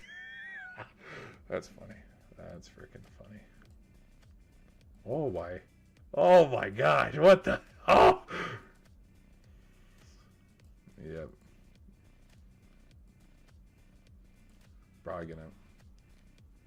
Probably gonna get something on that one. I don't know. Joey doesn't share food, and by Joey I mean the good old ESPN, because the Bobrovsky fight, I showed the Bobrovsky fight and I got in trouble for that. So, yeah. All right, guys. I think we are gonna end.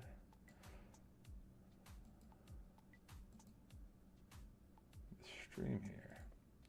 Let's do a little victory lap here. Hold on. I'll go double check some stuff. Ended there.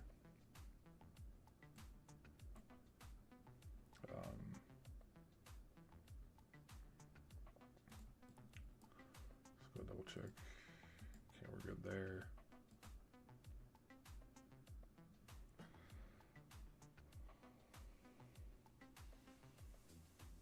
Oh boy. Oh boy. Apparently Luka was injured tonight.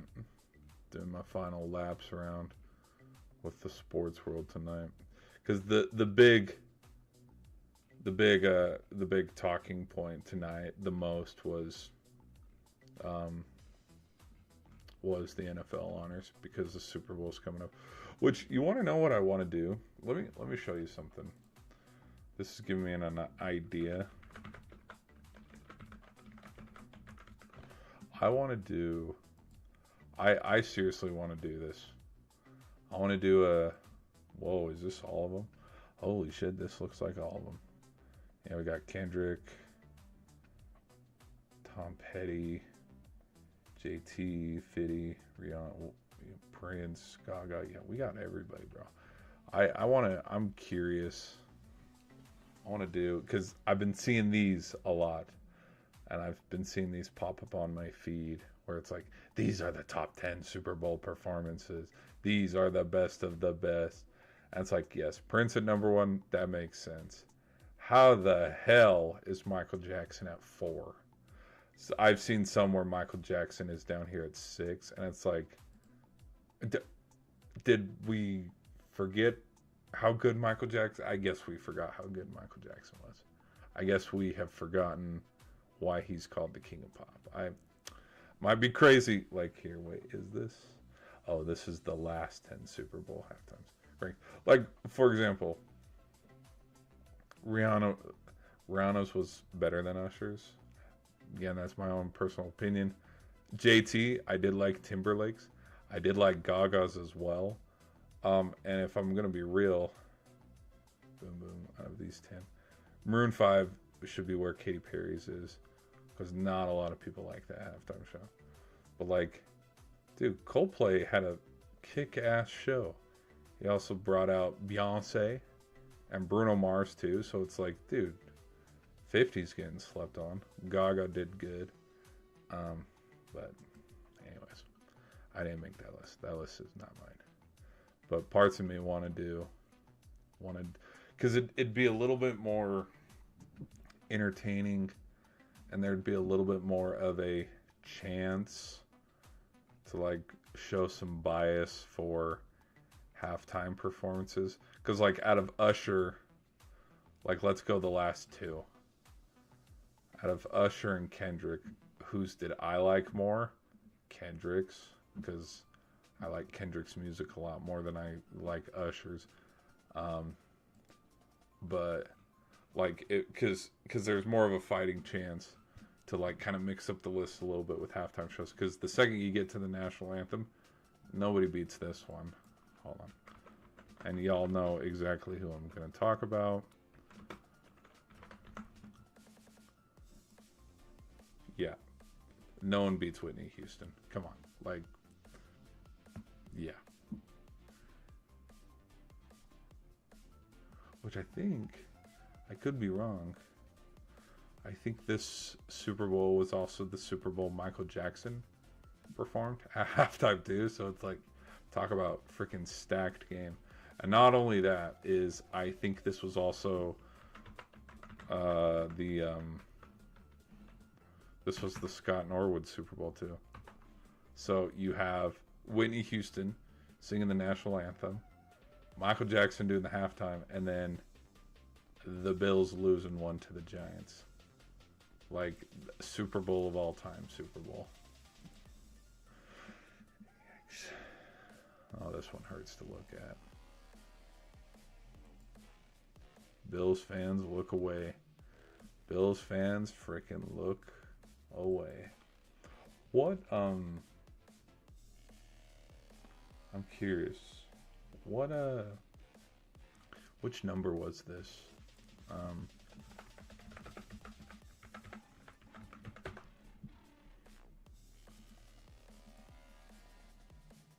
Oh my gosh, it was the first one.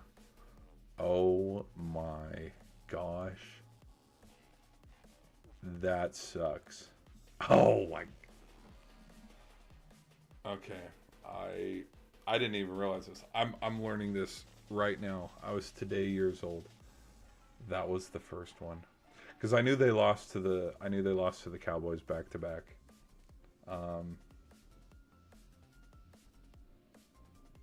Wow.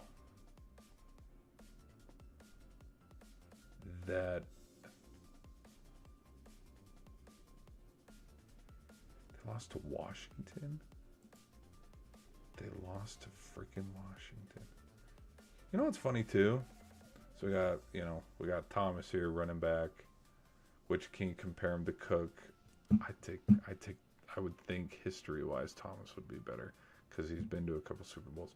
But like, where? And I can't answer this because I'm not a Bills fan, and I haven't followed the Bills as much. Guys, who's better, Kelly or Allen? You know what I mean? Who's better? The hypothetical of, oh, can he get there? When is he going to get there? Versus the one who's been there 4 times and hasn't won it.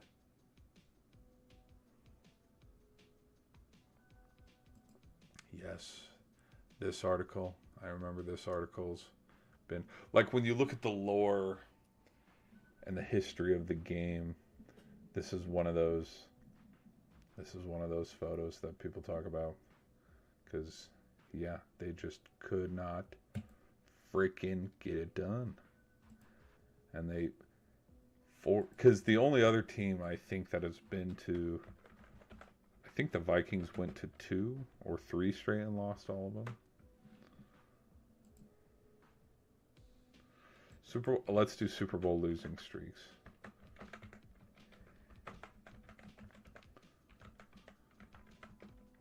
I think I spelled losing wrong.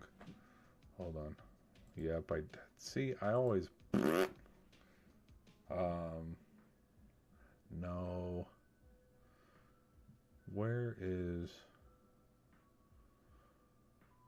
not road losing streaks?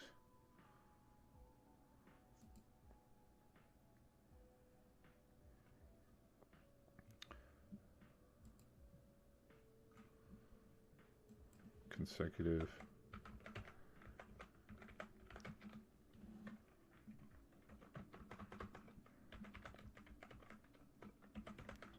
I want to see like a consecutive. Like I know the Bills lost 4, but I want to know. Okay, which team lost 3? Oh, here we go. 5 losses. Oh my gosh, there's even more. Like Glenn Parker, Gail Gilbert, Cornelius Bennett. 5-3. Like of these Super Bowls, for example, KC, Oakland, Baltimore, Minnesota, Dallas, Miami, Washington, Minnesota. Yeah, like Minnesota won 2. I mean, lost 2 in a row to Miami and the Steelers, Dallas, Minnesota. So Minnesota lost 3 in 4 years. Like that's pretty freaking. That's pretty raw. Or Dallas losing. Oh, okay. In that case, then it's probably Denver. Denver would be, yeah. Oh, yeah, because we got Denver, and then we're gonna come down here a little bit. We're gonna have Denver a little more. Nope, because there's Denver, and this is after Elway cemented his legacy. Where is? I guess, yeah. Denver, losing 2.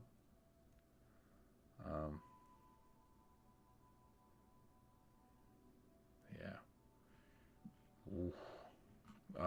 Okay, way back to, but Denver, Buffalo, Chargers, Steelers, Patriots, Packers, Falcons, Titans, Giants, Rams, Raiders, Panthers, Eagles, Seahawks, Bears, Patriots, Cardinals, Colts, Steelers, Patriots, 49ers, Broncos, Seahawks, Panthers, Falcons, Patriots, Rams, 49ers, Chiefs, Bengals, Eagles, 49ers, Chiefs. Okay. Yeah. So I guess the other team that takes the cake is the Vikings. the Vikings or early Vikings, Broncos, Bengals for teams where it's like you got to the big dance. Steelers, early days Steelers, where it's like you lost to the Cowboys, you lost to the Packers. Damn. All right. Okay, we are going to end. Let me see. Do we have anything else in the NHL world? Because we got the Olympics coming around the corner. Sabres. Their hot streak comes to an end as the Penguins beat them 5-2. See, I told you. Told you it was a fluke. No. Islanders beat the Devils 3-1. Canes shut out the Rangers at home again. Stop me if you've heard that before. Stop me if you have heard the Rangers not scoring any goals in the Madison Square Garden. Sens beat the Flyers 2-1. Capitals beat the Predators 4-2. Lightning take care of business against the Panthers 6-1. And then the Golden Knights beating the Kings 4-1. Okay.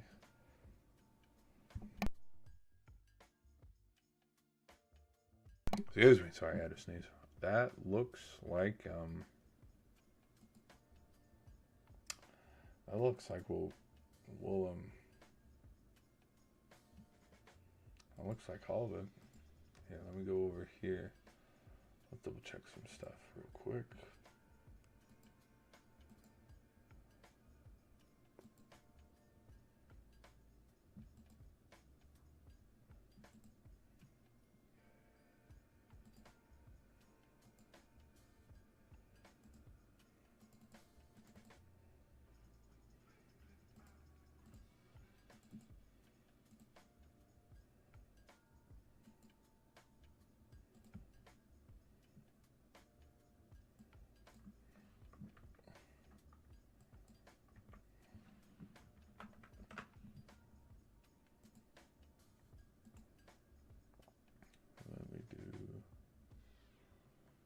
All right. Let me see if there's any, because I don't want to. Wow. Okay. Okay. I think we're good. Okay. Okay. Okay, that's yeah, well, hold on. Let me see. Hold on. Hold on.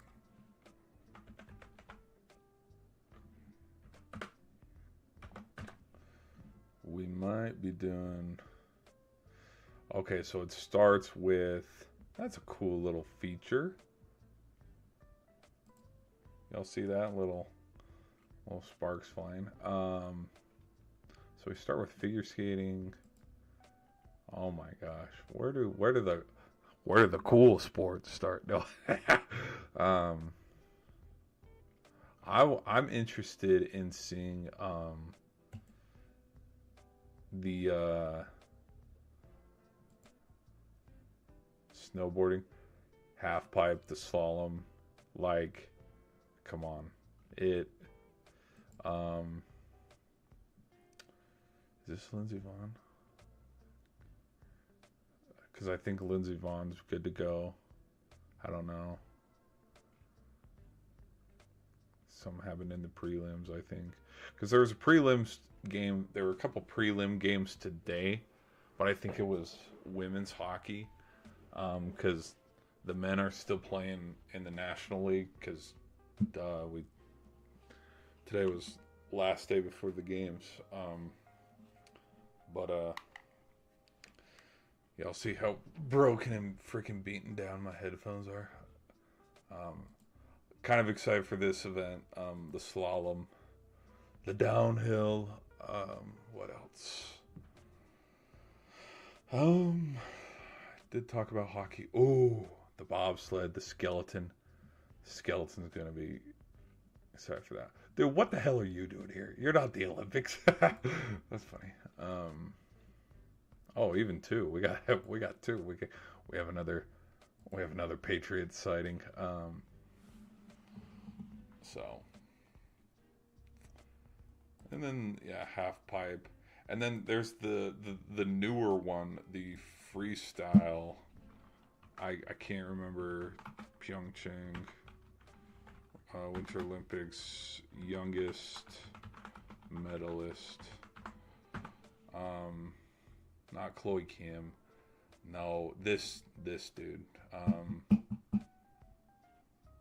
He was like 17 when he. What event was it though? It was like a freestyle downhill. It's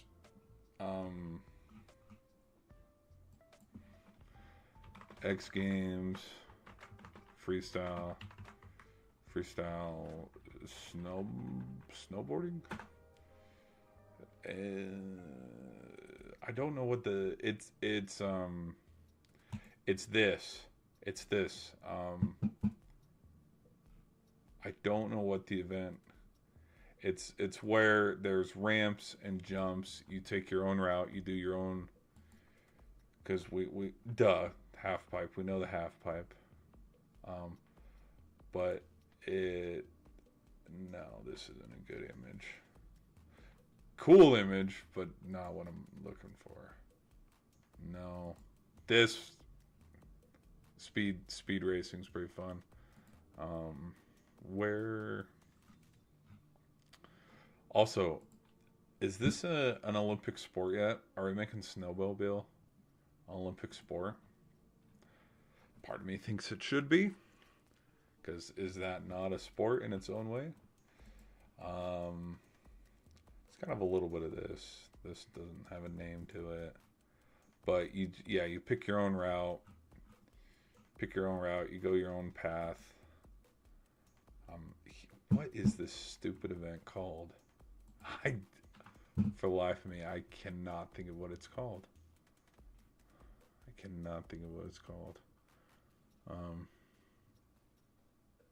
This one. Oh, is he going to compete this year? He's pretty good. He's known pretty well around in the X Games. But yeah, excited for that. What's another winter? You know, let's just look it up. 2020.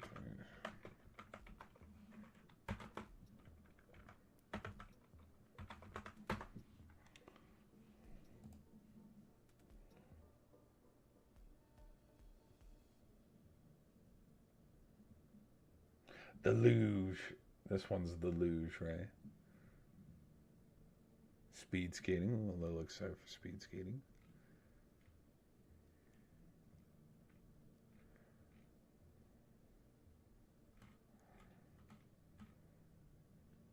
Oh, what's that one called again? High dive? No. No, what is it called?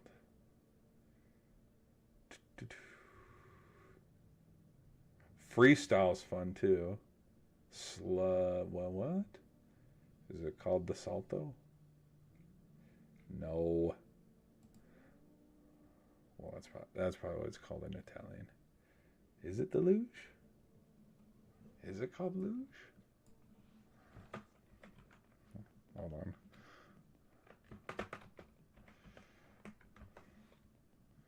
No, that's not the one. This sounds so stupid. Far jump. Yeah, what's the far jump called? Yeah, what's it? Yeah, this. Sorry, these photos are so funny.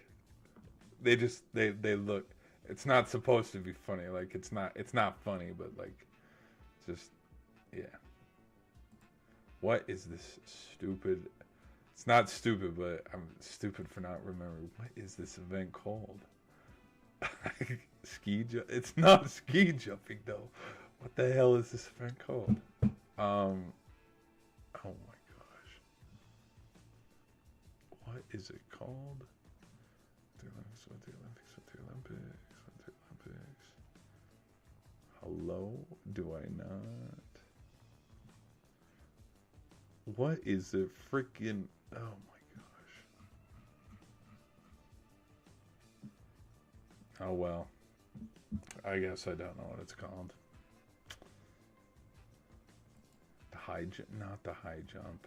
This one's cool too. The one where they go down and they and do a whole bunch of 1080s. Yes.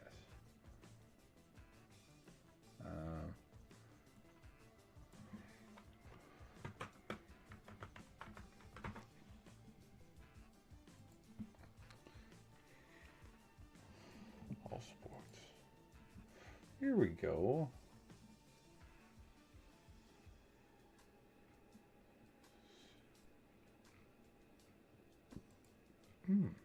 So I think they've, how many sports? 8 sports. Oh, they've cut down a couple. Oh yeah, they've cut down way. Ski mountaineering, the debut of ski mountaineering. Oh my, no, this ain't a sport. Oh jeez. Just like that, I offended the whole. Oh no. Oh no, hold on. No, no. No, and just like that, I've offended the whole ski community. Oh no. Okay, hold on. Hold on. I have way too many ads. Way too many pop-up ads.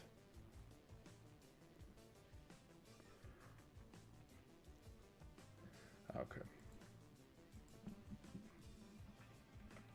So there's 8 events. There's only 8 freaking events. Okay. All right, people. We're going to end the stream there, though. Yeah, this is a good one to end on. But those are my thoughts on everything that we saw tonight with the NFL honors and my predictions for Super Bowl and everything, memes and all that. So hope you guys enjoyed the stream. Thank you all for hanging out. Let me double check and make sure we got everything covered. Yeah, we're good. We're good. So anyways, hope you guys enjoyed the stream. Thank you all for hanging out. I think the NFL honors got it right tonight with some. There's not one where I'm like, what the hell? But we'll see. We'll see. Super excited. Be sure to let me know your guys' thoughts on who's winning the Super Bowl. It's got a big one. They're like, you know, the game is always big, but it's just getting a little bit bigger. I'm still leaning towards. I don't even know. Like, I think, because kind of like last year and the handful of years before, it's like there were reasons where I saw, okay, this is why the 49ers could win the Super Bowl. This is why the Chiefs could win. But like this year, like there's a lot of reasons why the Seahawks could win it. And a lot of it is because, yeah, that offense, really good. Kenneth Walker. If Kenneth Walker and Jackson Smith-Njigba have a day and they make it easy on Sam Darnold where he doesn't have to turn into a superhero and try to throw it 100 times in the game, there's a chance that they could win this game. Because you look at what the divisional round was for Seattle, Darnold did not need to be included in that game as much because their special teams got done with the opening kickoff that they took back for a touchdown. But then also Kenneth Walker had himself a day. So there's that. And then with the ability that their defense had to shut down the 49ers. But then also in turn you look and you see the Patriots. And what the Patriots defense has been able to do. How many turnovers did Herbert, Stroud, and the Broncos with Stidham? How many defenses, how many stops on 3rd down, 4th down were the Patriots defense able to be successful with? So that's a big one. If I were to give an edge to points off of turnovers, like, hey, which team can capitalize on, okay, you take the ball, you go get a touchdown, I'd give the advantage more to Seattle because, I mean, we've talked about it a little bit and people keep memeing on it. But the Texans are lucky that the divisional round game was not 100 to whatever the score ended up being because there was a lot of Patriots defense was getting after Stroud that game. So But I mean, you see the productivity that Drake May had against the Texans, very positive. Little, not blemish, because I mean, the AFC Championship was its own game with itself because it was a tale of two halves because the weather did play a factor into it. But yeah, if the Seahawks can take advantage and the Patriots start slow and take advantage of it and jump on them like how they did, because yeah, Rams had to fight to get back into that Seahawks game. The 49ers were out of it from the get-go, but if there's a turnover or if the Patriots start the game slow and Seattle starts fast, yeah, because what everybody's been talking about and kind of, it's not a meme, but I'm seeing it and finding it in a lot of comment sections. 30-7. Everybody keeps talking about 30-7, because people are leaning towards. I mean, everybody's leaning towards the Seahawks winning it, and everybody's leaning towards it being a blowout. And it's like, if everybody says the Seahawks are going to win it, like we have seen this meme before where, you know, whether it's College Game Day or just everybody's like, Chiefs are getting that three-peat. Who ends up winning? The Eagles. And it's like, quit, like you're jinxing it, where if everybody's going to root for the Seahawks, and oh, there's a 70% chance, 70% the Seahawks win. What does that number turn into if Sam Darnold throws 2 interceptions? You see what I mean? Or, oh, look at that. Seahawks had the ball to start the game. Christian Gonzalez, pick 6 to the house. First play of the game. Whoops. Because, like, I mean, even in some of my predictions that I had wrong, like, I had Oregon beating Indiana. Terrible choice. But, I mean, we saw the Peach Bowl, and we saw how that game went, where, whoops, Indiana came, like, you know, they were not messing around.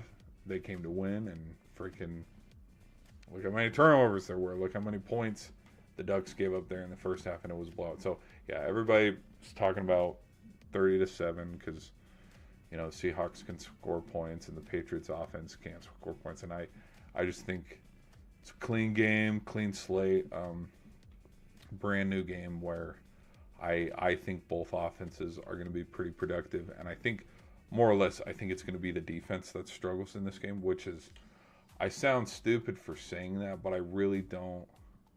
I mean, I don't see this being a low-scoring game like the Broncos Patriots game. I don't see that, and I don't see, like, I see this being like a 20, not 28-24, because that's another meme that everybody, like, Patriots win 28-24, but I can see it in the way of both teams probably score.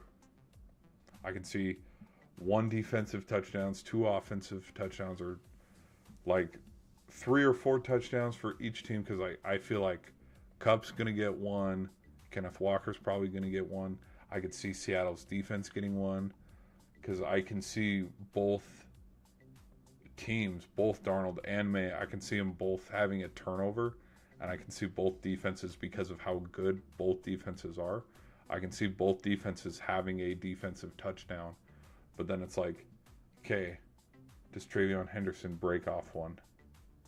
Can Stephon Diggs get a touchdown? You know what I mean? Like, which offense is not going to, like, bend, don't break which one? So, anyways. But that's neither here nor there. We'll end the stream on those thoughts. But I thank you guys for hanging out with me. I will catch you guys in another stream. Peace out.